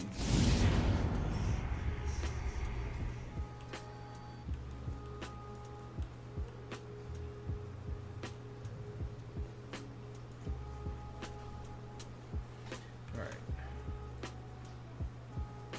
Shall soon be ready.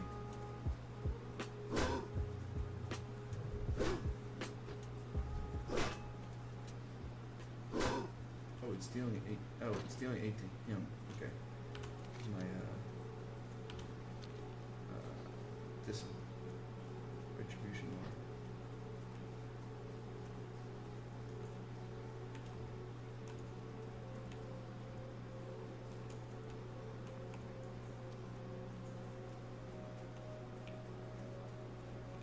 Shannon, She-Man.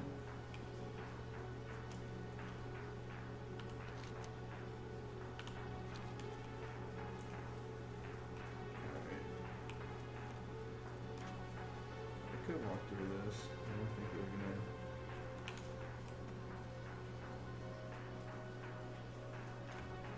He's not even fucking with me. Interesting.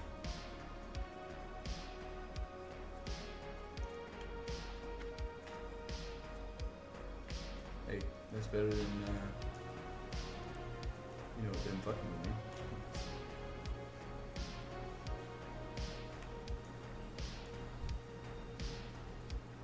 I kind of want to watch that video about the commanders because I like the way the set sounds, but I haven't seen anything that goes with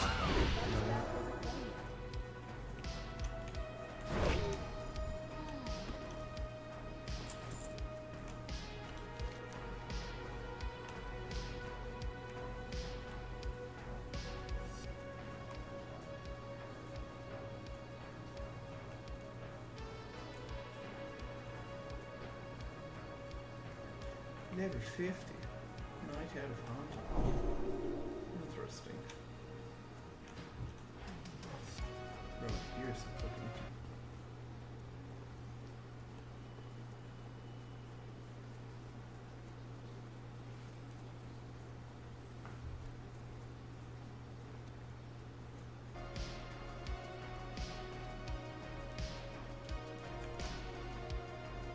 Make sure I'm not bleeding, dude. Scratch it more.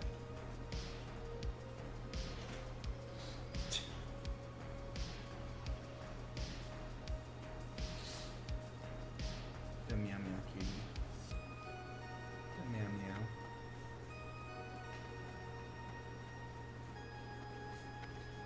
Are we more strong, or we're moving forward? Oh, look at that screen.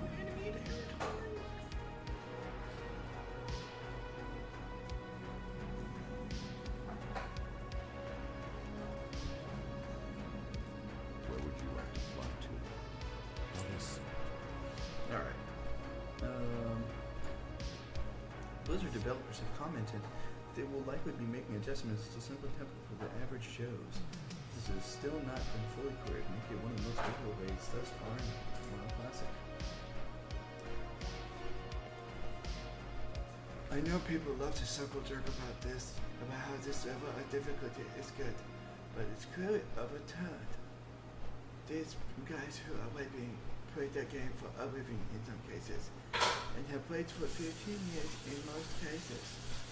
If they're not playing it in upper ties, imagine average players.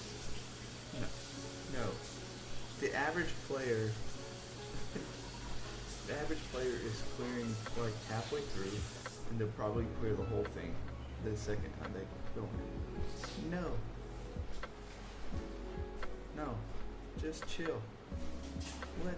Just wait, man. Like at least wait like 2 weeks.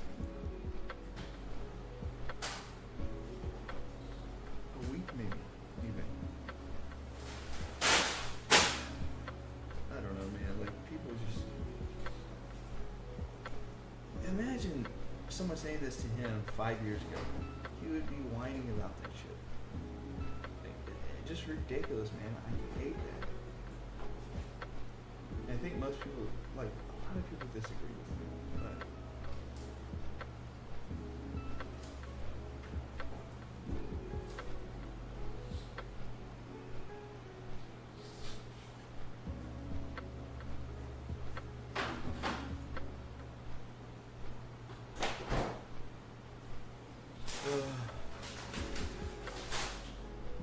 But they're not making classic mythic level hard. This is a normal raid. Normal raid difficulty. It's not mythic level hard. Like, yeah, exactly. This is true. This is true.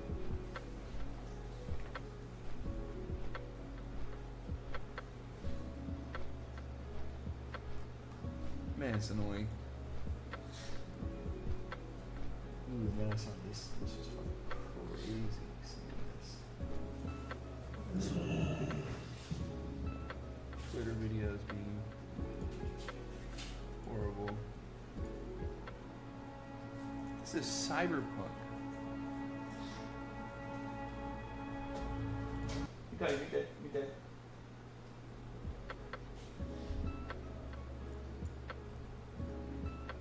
I want to show this to my wife.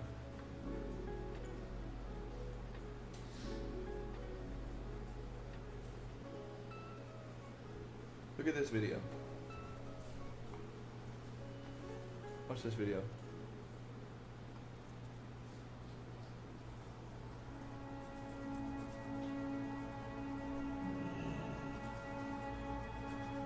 What do you think that is?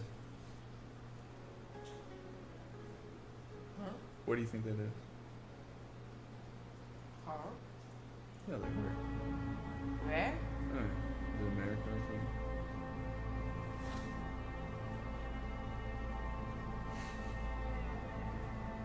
Lego? No, this is a video.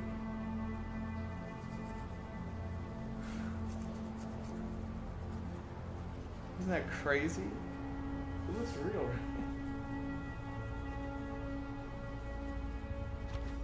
What?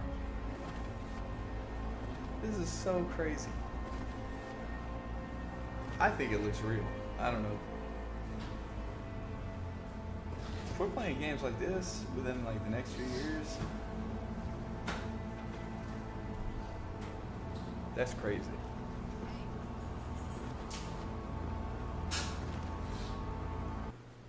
That's crazy. VR headset's gonna be crazy, bruh. All right, let's get our first. What's our first pickup? Okay. Oh. It's not back yet. Okay, there we go. Hopefully that doesn't happen again. Probably will. We might have to restart this computer. Let's get the new one.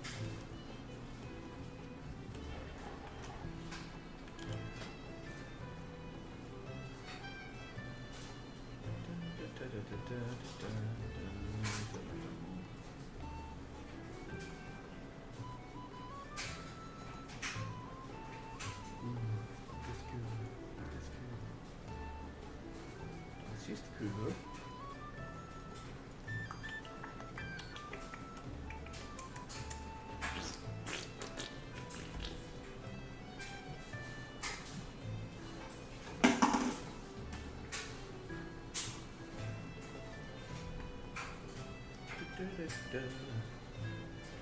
Oh yeah, got my Card Kingdom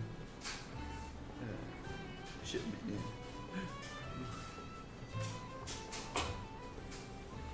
Got my Fallout game mat, which is not the one I wanted, but it is what it is.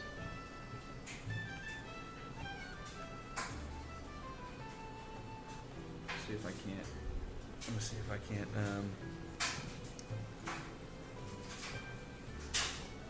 Actually, I need to do. One second.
Alright. We keep going, we move, we truck.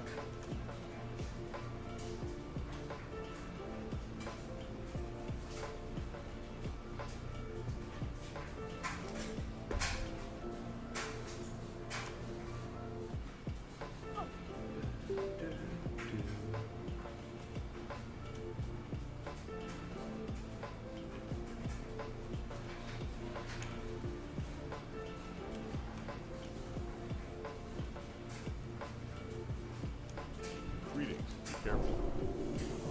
For the Alliance. Have it. Dun-dun-dun. Yes. Finally.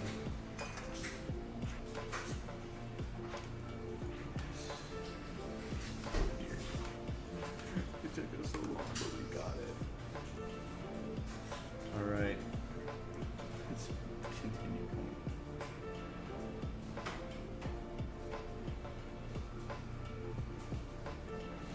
Guess we do 24 to 27.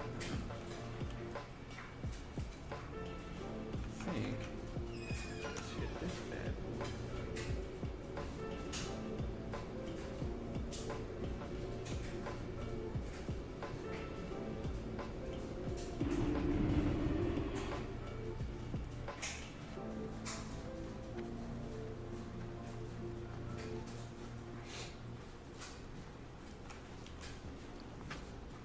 Definitely need to sell some shit.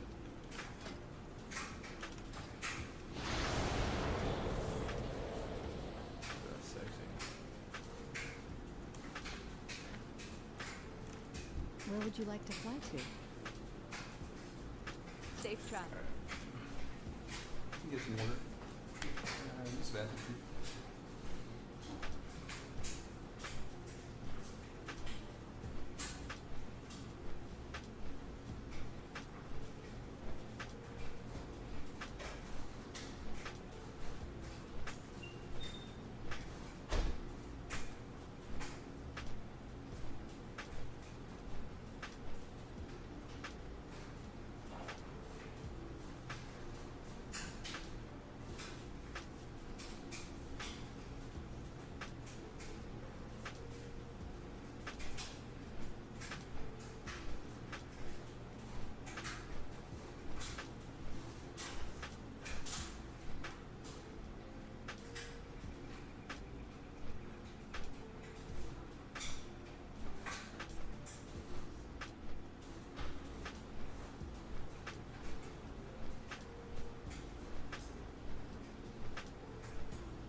I am super.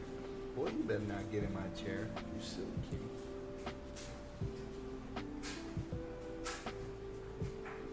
I don't know about everybody else, but I'm super excited for this Fallout.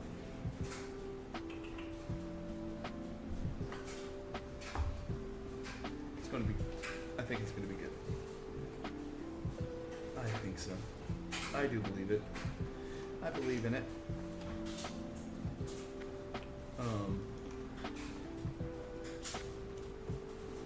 On top of that, I think like Shogun has been coming out, Tokyo Vice, what else? Freaking 3 Body Problem. Bro, these are like pretty good shows, man. I've been very much enjoying recently.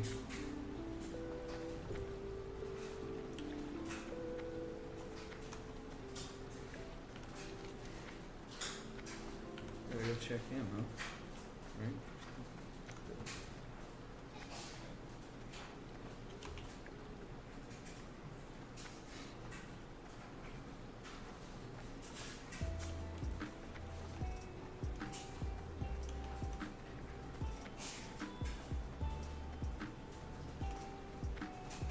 So, I could have like a weekend for it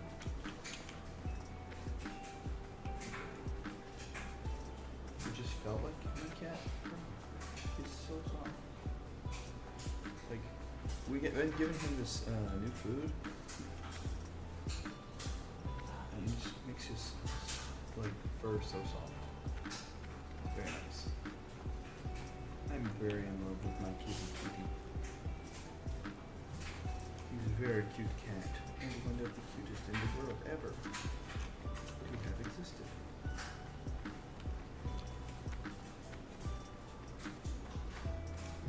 If you insert tab A into slot B, then of course it's going to go boom. Here, let me show you what I have, and then you can ask Lilium about how to put it together so it doesn't blow up. Level 18.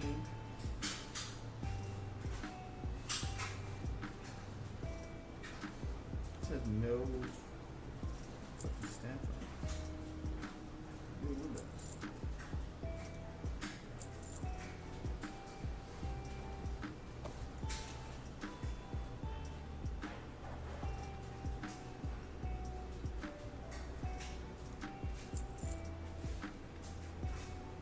Glass bars.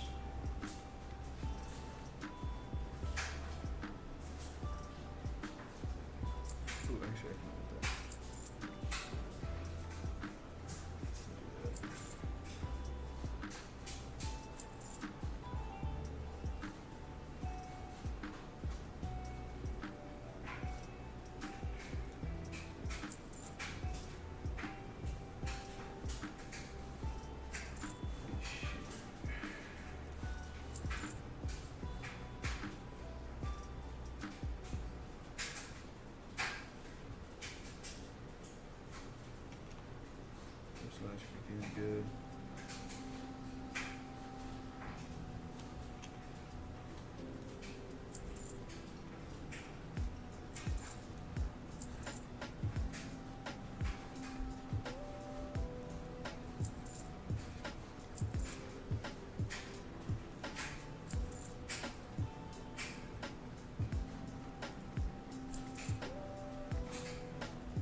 in the. Yeah, it must be in the tram, whatever. Equine tram.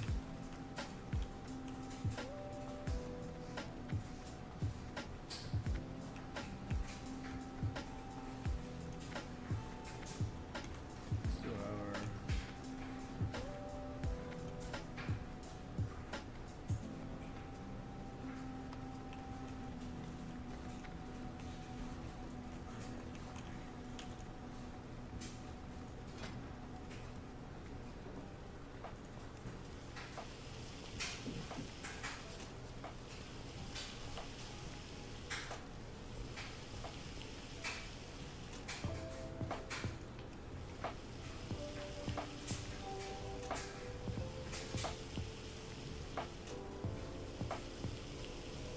Yeah, 4 bronzes.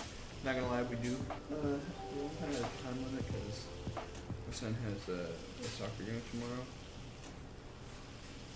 But I say we get to like 30, and then after that we go to play a bit of retail because I kind of want to level while Legion time walking is up before we're within.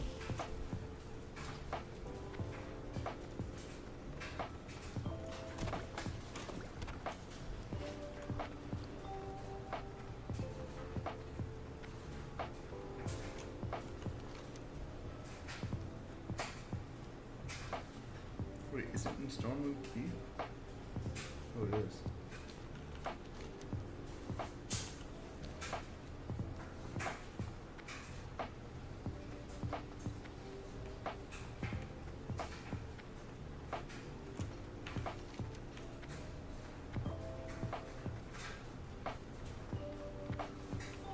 The missing gentleman.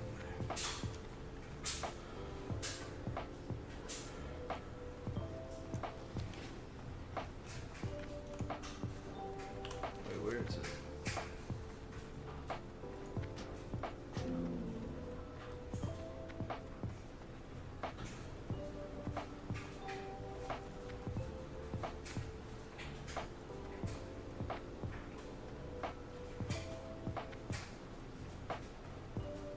Bro, Rest actually kind of fucking sucks. There's times when they like skip quests that I want to do, but they just fucking skip them.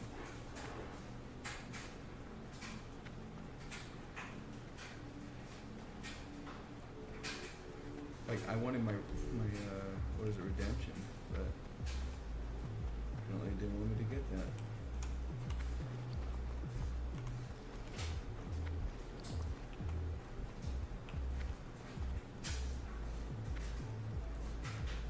Damn, it's like way longer than it is in retail, isn't it?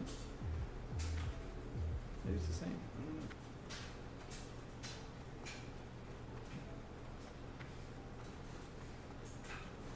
Katrana.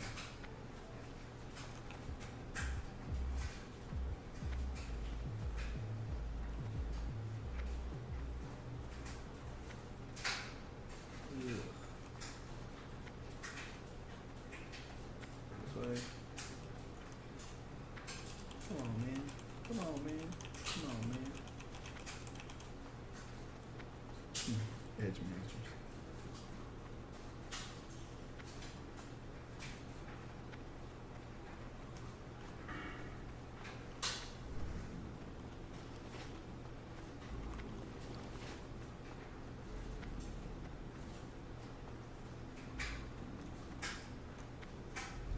Oh my! This book hasn't rested on these shelves since before the rebuilding of Stormwind years ago. It will have to be restored, of course. It's in bad shape. But I would be honored to place it within our rare books collection. Thank you, madam. Please accept this as payment for returning the book. The Adventurer. If you don't mind a long journey, then I have a task for you to again help Stormwind fill its library. The old kingdom of Alterac fell after the Great War, and it had a large collection of books. It's a tragedy that the city is ruined, but even more tragic is all of their knowledge lost. We must recover what we can. South Shore is the closest town to the ruins of Alterac. Go there and speak with Lore Master Dibs. He can direct you to the ruins and to what books may be found there. Oh, for real though? On God?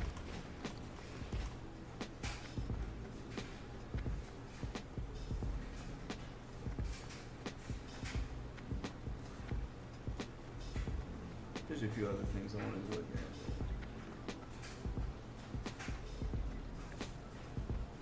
We'll do that when we're flying again.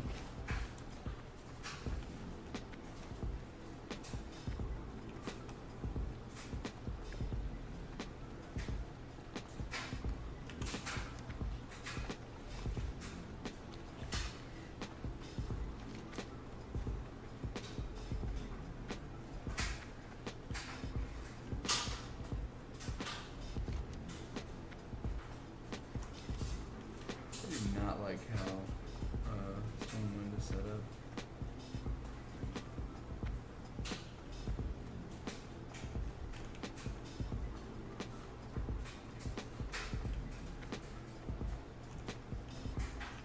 Perhaps on the other side.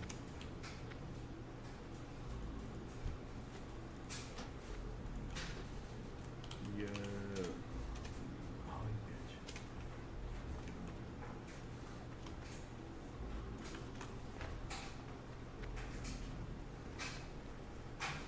We should go here after we finish.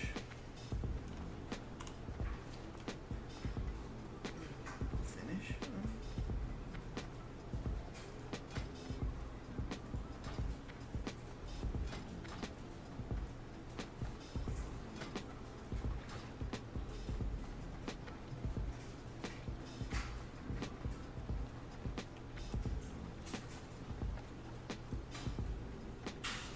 Why didn't they make a place where you could drink down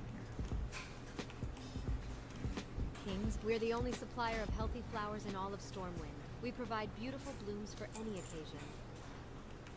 Be careful. Roll from Morin? Morin the Torn?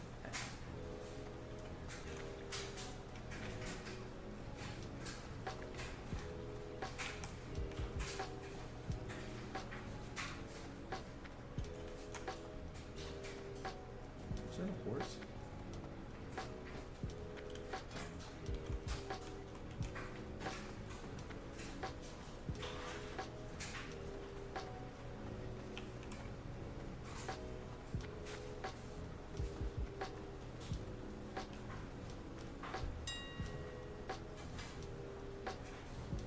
Steamship Claymore.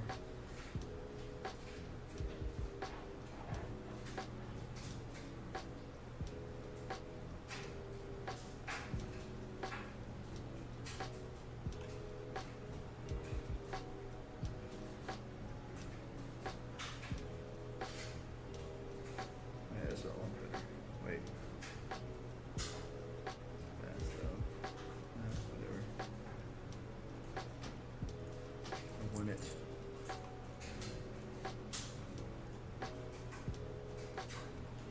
Ooh. 10 stand, 10 spirit.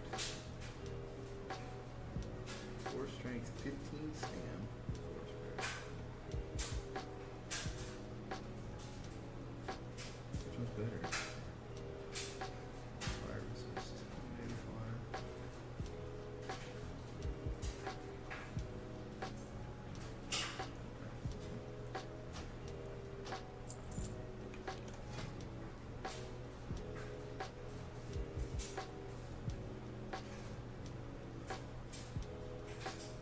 Same as what we got. Chest waist. We never got a back. This is a cloth. Back. Stamina.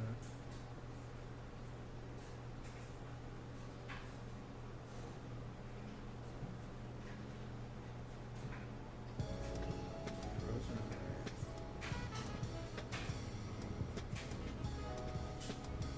See if there's a strength.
Purchased.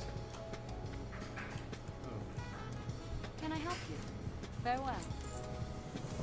Hello. See you around.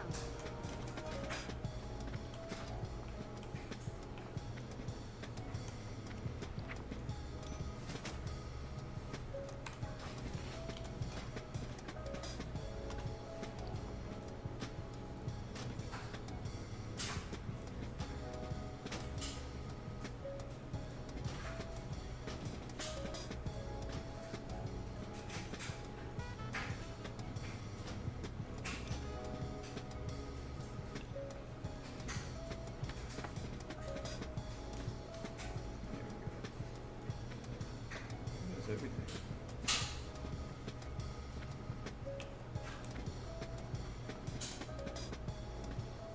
Looking pretty good, to be honest.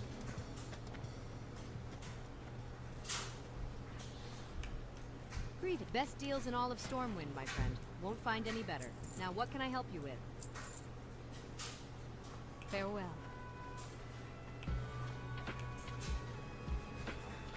Alright, let's go turn this shit in. Get this 30.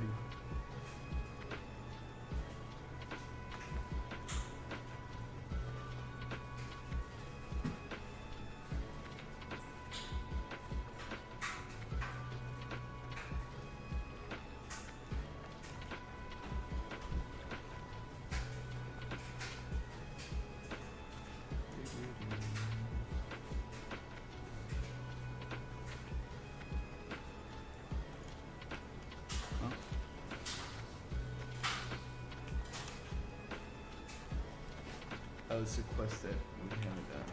Okay.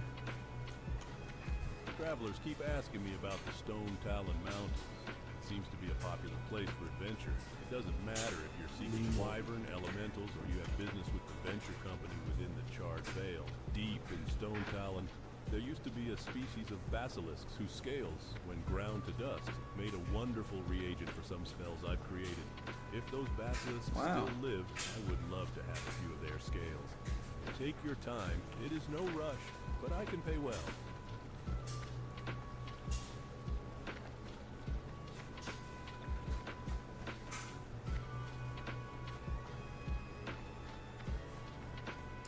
You see those horns? I'm a little bit of a bad girl.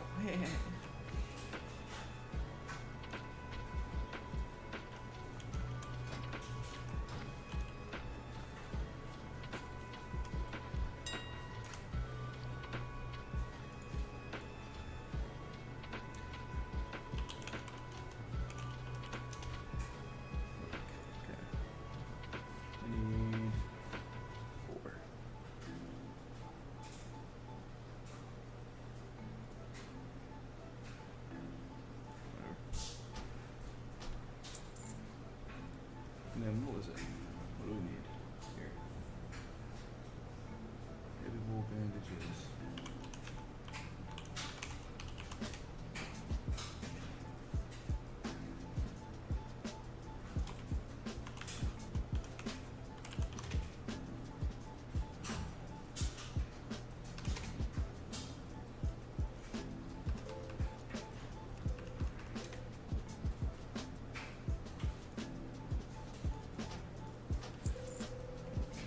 And then let's silver bars.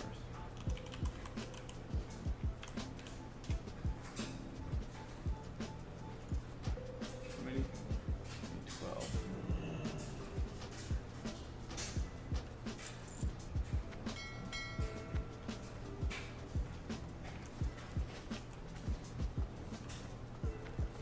Help a poor bloke out.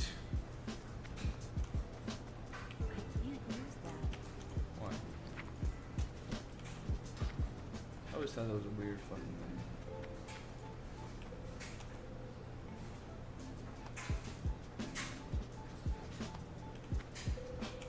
Looking for something specific? Have a good one. What can I do for you? See you around. Where's it at now?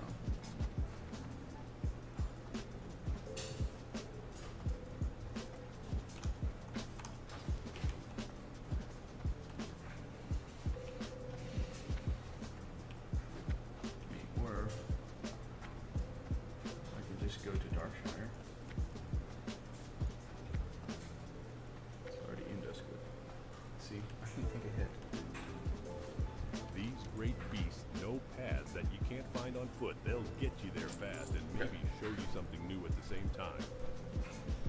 So this lady was, or this fucking news outlet was talking about how America has never apologized for the nuclear bomb. When was the last time Japan ever apologized for anything they've ever done? Alright, so I just finished watching Oppenheimer like thousands of other people, and there's something the movie didn't get into. Let me explain. The movie doesn't outright challenge the decision to use the bombs against Japanese civilians. It's actually in line with the US refusal to confront crimes committed against Japan. Okay, first of all, like, you can complain about this all you want, but we, along with Britain and a lot of that part of the world, got together and created the thought of a war crime and genocide. Those were not things that existed before that, or they might have existed, but they didn't exist in like a definitional way. Like they were never in the dictionary. Like, it's ridiculous that this was like this is so bad.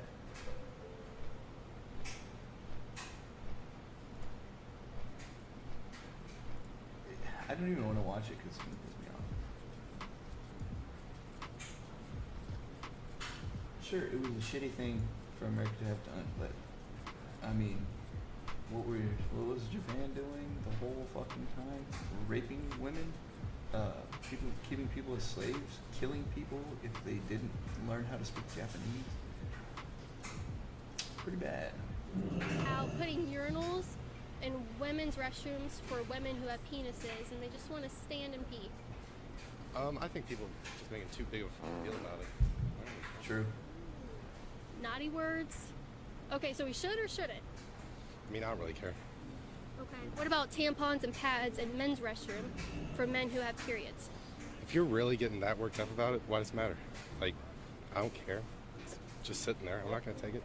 Okay, so we should provide men with tampons.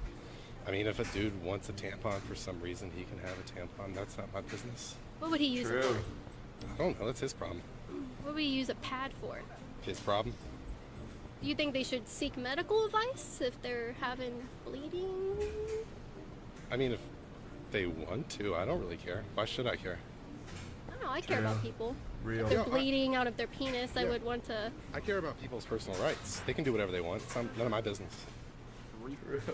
Real. He's real as fuck. Like, I don't know why people care.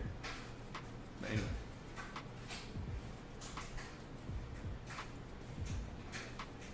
That's pretty much all, I think. The killer one.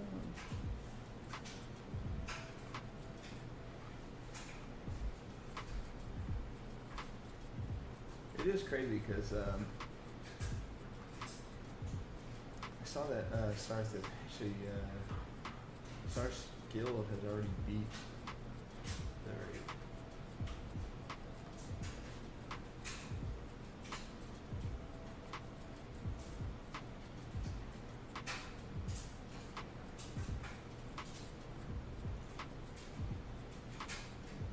okay.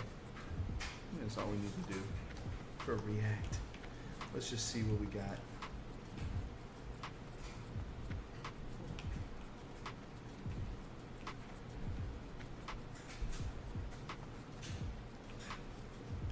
What up? Well, last night a horrible disturbance rippled through my veins. I sensed that my granddaughter, Alyssa, was in great danger. I consulted the cards, and death stared up at me from the table. After taking a long journey through a dark trance, I was able to uncover a clue to this terrifying mystery. A name came to me, the name of Stalvin. Seek out the clerk in the town hall and see if you can find out more about this character. I fear for us all. As the mystical taint creeps through the forest, the need for self-protection is undeniable, adventurer. The winds whisper to me and they speak of a great danger which waits patiently for you in the near future. If you wish to protect yourself, noble adventurer, bring to me 10 ghoul fangs, 10 skeleton fingers and 5 vials of spider venom. For you, I shall enchant a totem of infliction which will harm those who attempt violent acts against you. Seasoned wolf kebabs are a house favorite. Sure, I can make you some, but first I'll need the supply. Bring me 10 lean wolf flanks, as well as some stormwind seasoning herbs. There are so many wolves here in the forest, I am sure finding the flanks will be no problem. For the herbs, seek out Felicia Gump in her Canal District flower shop in Stormwind. Very nice work, adventurer. Enjoy the delicacy known as seasoned wolf kebab. As commander of the Night Watch, it is my sworn duty to protect the citizens of Darkshire. Stormwind has retracted their commissioned guards from their posts here, leaving us to our own devices. If you feel worthy of the task, we need your help. Assist the Night Watch by venturing forth into Tranquil Gardens, just south of Darkshire, and slaying 8 skeletal warriors and 6 skeletal mages. The undead threat must be... Oh, don't worry, I will. So Madame Eva sent you. Stalvin, eh? Let me check the town registry. Stalvin. Let's see. Here we go. I have a record of a Mr. Stalvin Mistman. The last address is the Moonbrook Schoolhouse. My, talk about outdated. Do me a favor, will you, friend? If you happen to go out to Moonbrook, let me know if you get any update on this fellow. We get I like to now. keep the records clean. Something's amiss at Raven Hill, adventurers. Caller swears that someone or something is haunting the buildings there. What? 2 nights running, he's noticed the shadows moving. And the 3rd before that, he says he saw light in one of the windows. If, as you say, you care about the safety of Duskwood, find out what monster haunts it. There was an old man who used to come into town to buy supplies rather frequently, but I haven't seen him for quite some time now. He lives out in a shack overlooking Raven Hill Cemetery, if I remember correctly. Perhaps you should go see if something happens. Do you know Sven? Now there is a man who lives in light. He and his followers keep a camp at the northwestern edge of Duskwood. Unfortunately, because they are so few, they cannot even spare a man to fetch supplies from town. Will you deliver these supplies to him?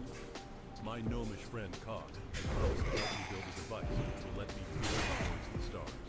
Proof exists beyond magic that can explain strange transformations of the forest. It brings me a bronze tube made by a skilled engineer. That is the purpose of work Cog. This is perfect. The first step is complete. According to Cog's blueprint, what I need now is a way to reflect light.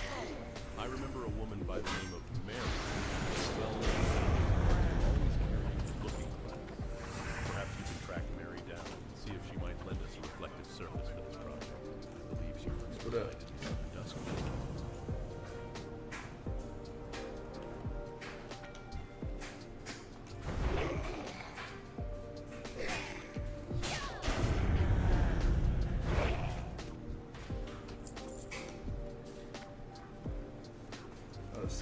Piece of cake right here.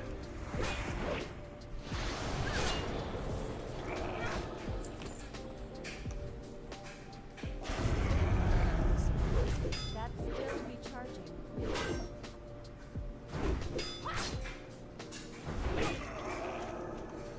I don't have a target. That spell isn't done yet.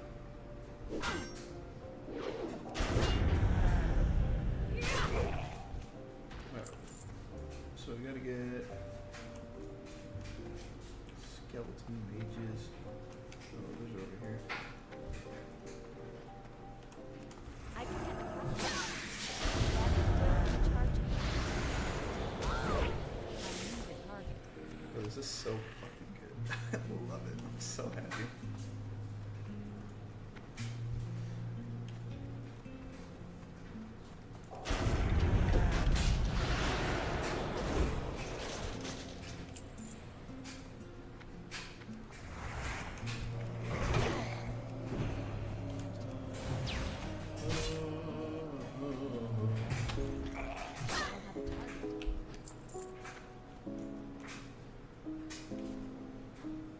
I didn't get fucking lumber.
raid. I didn't get it.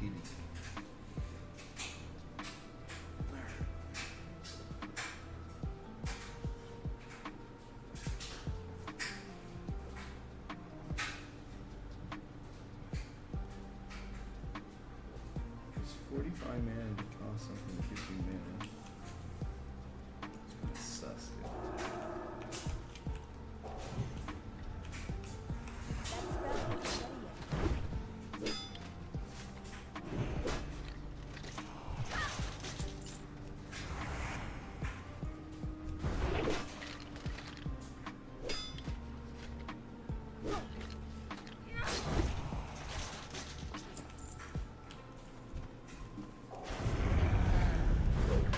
That's still be charging.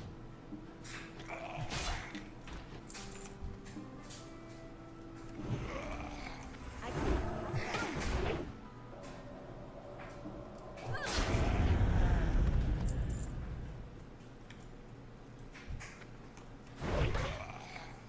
Dude.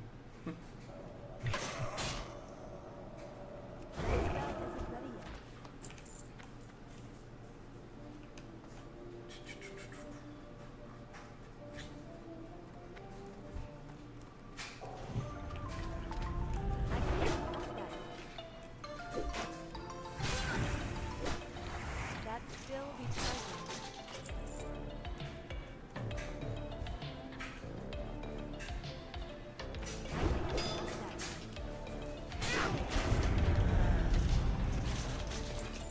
Bro. We zoomed through this shit. I wasn't getting any XP for the mobbies, unfortunately.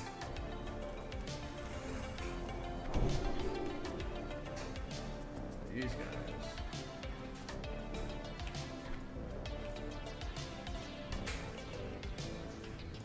That's still be charging.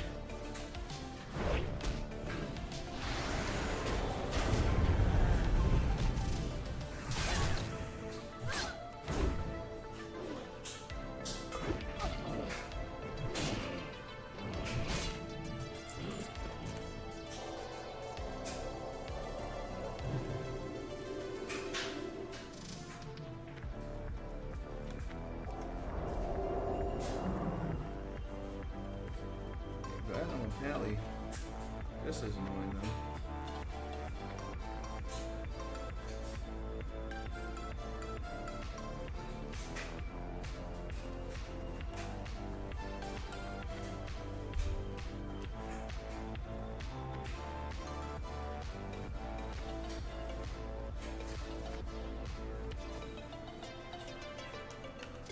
If we go past that, I'm just gonna go farm that. I think.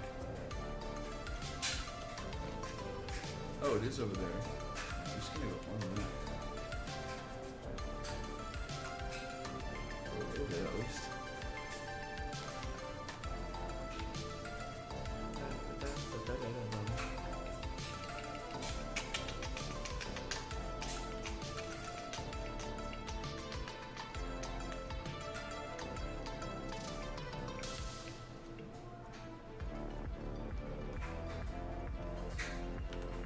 Dark Rider. Oh no. I believe they're here to circumvent the laws to create their own sick and twisted Pokemon. Like Dark Blastoise and Dark Charizard. Sit back.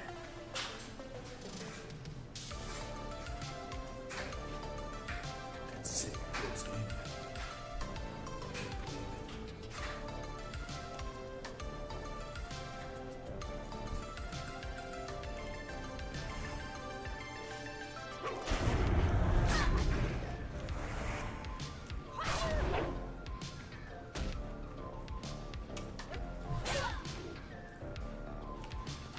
Got one more level of relevancy. There, Wolfie. See, boy.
see what we can do there.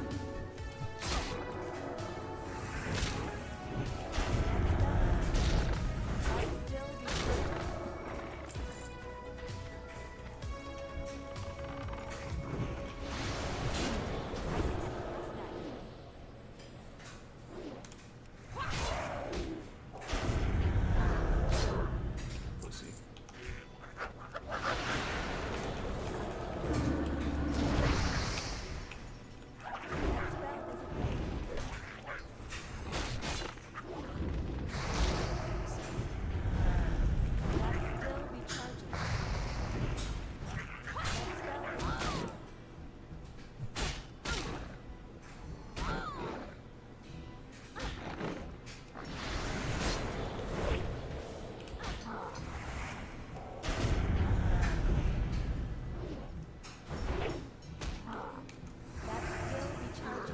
Easy.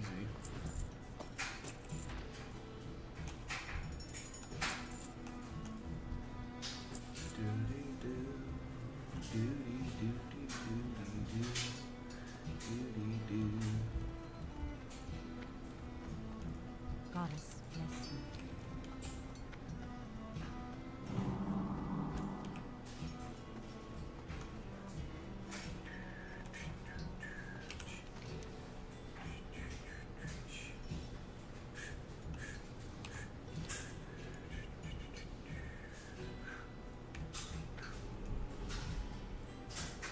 Alright, who's up in here? Alright, what we got? Right in here. Squid Mission 1, defeat Worgen. Cover Shadow Side.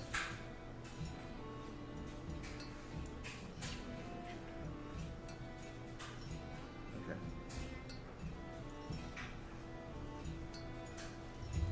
Okay. Go kill some fools.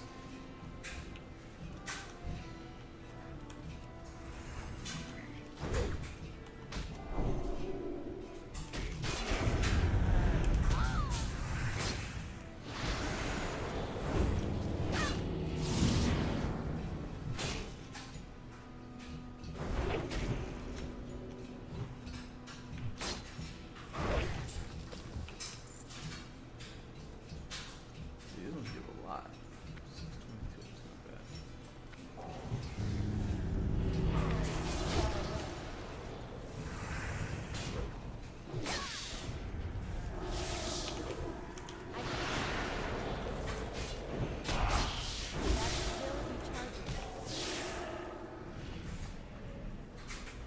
Trying to help out now.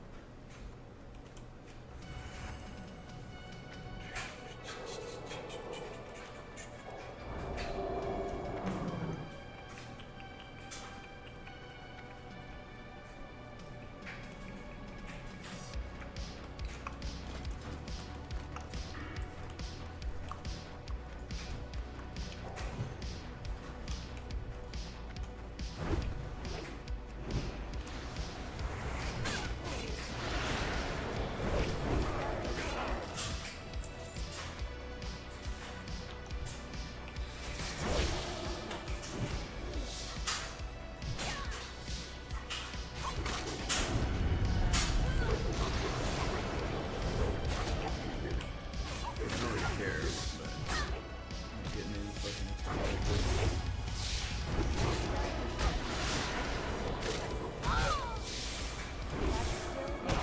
that's good for my quest.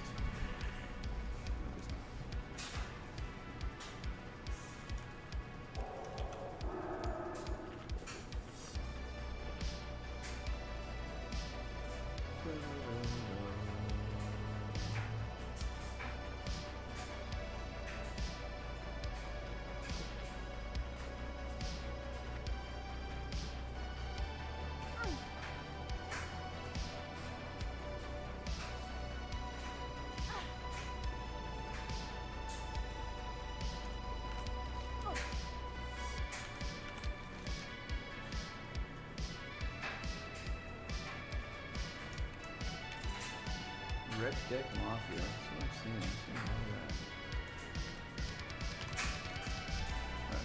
see what this recovered users, your campsite, some rotting orchard here. I think. I know it's the next one already.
Alright, well.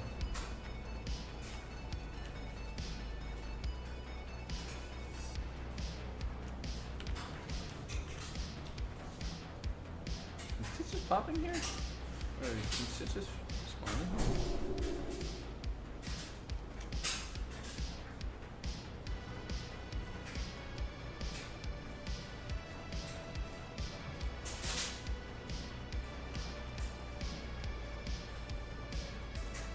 Yeah, this shit is annoying.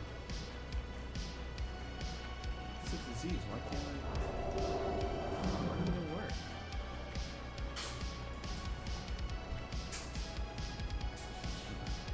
Spooky.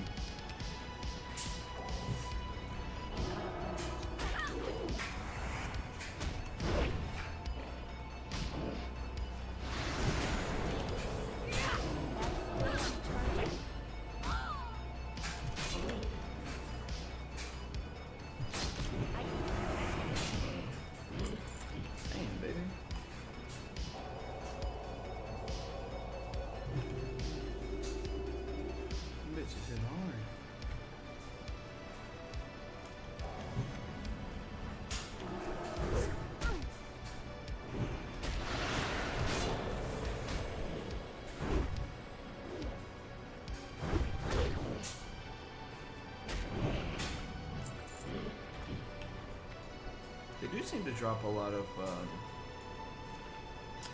are they called? What are the pots? Bro.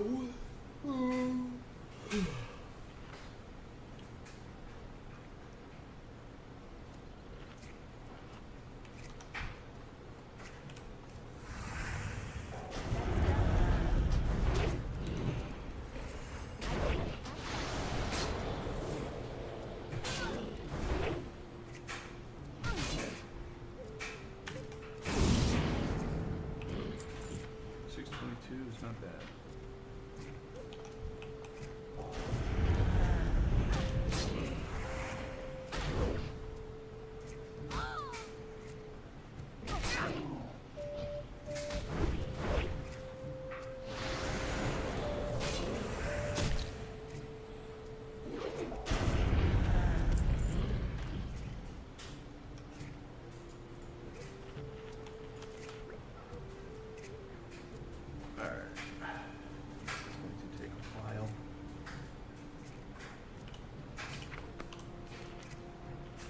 How many do we need to do? 15 and 15. Weavers and runners.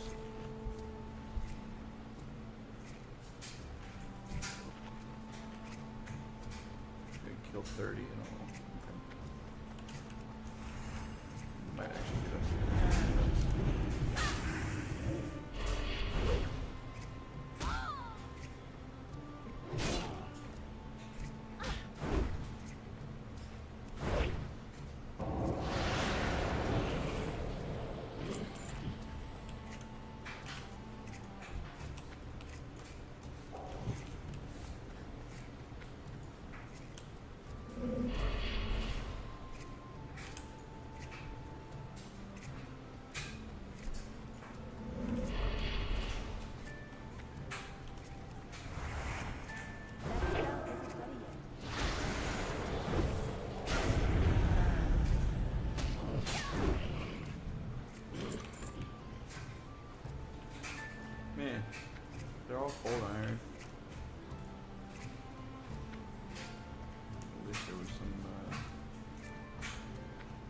non-cold iron, you know.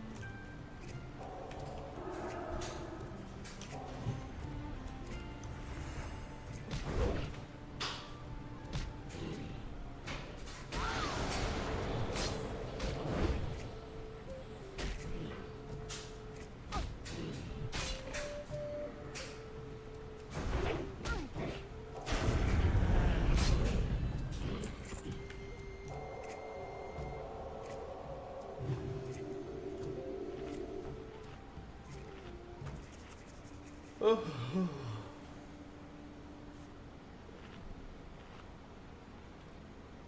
Surely this won't take too long.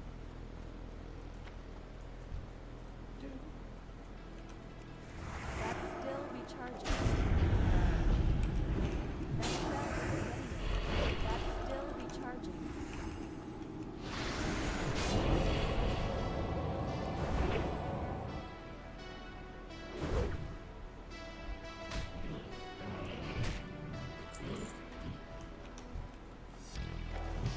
I can't pass that.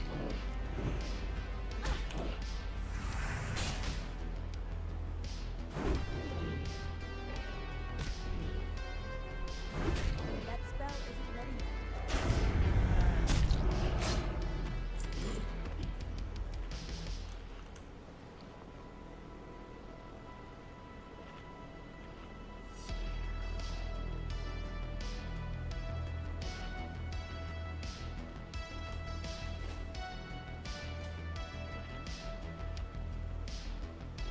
Oh, concentration one. I can't pass that. That's still recharging.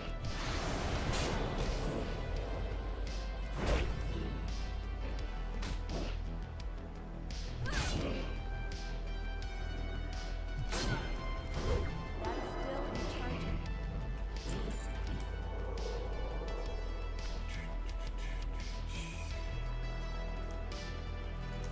yet.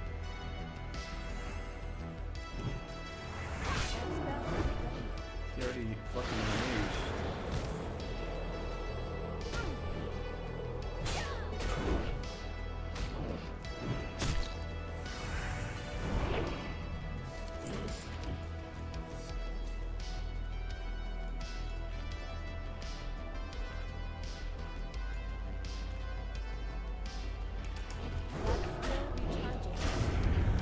Super.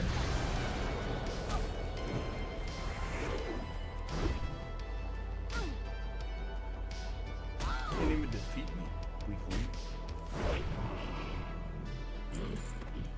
I already got 9 of them. Fools.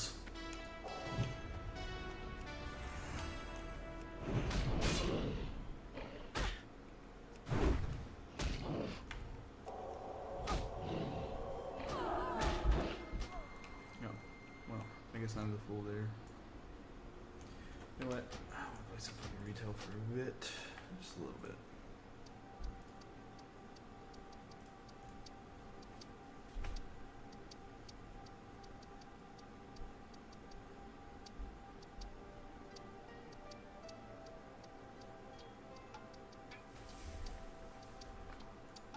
Alright.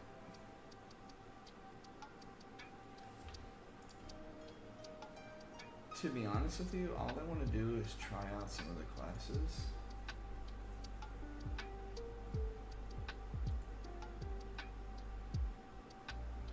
Let me change the fucking music.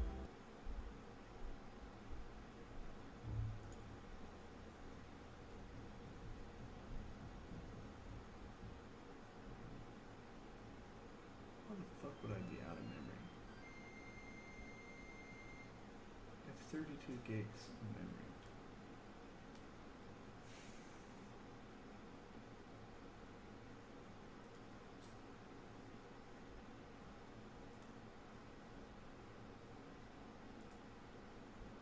You know what? I am going to call it there. I will see y'all Sunday. So, peace.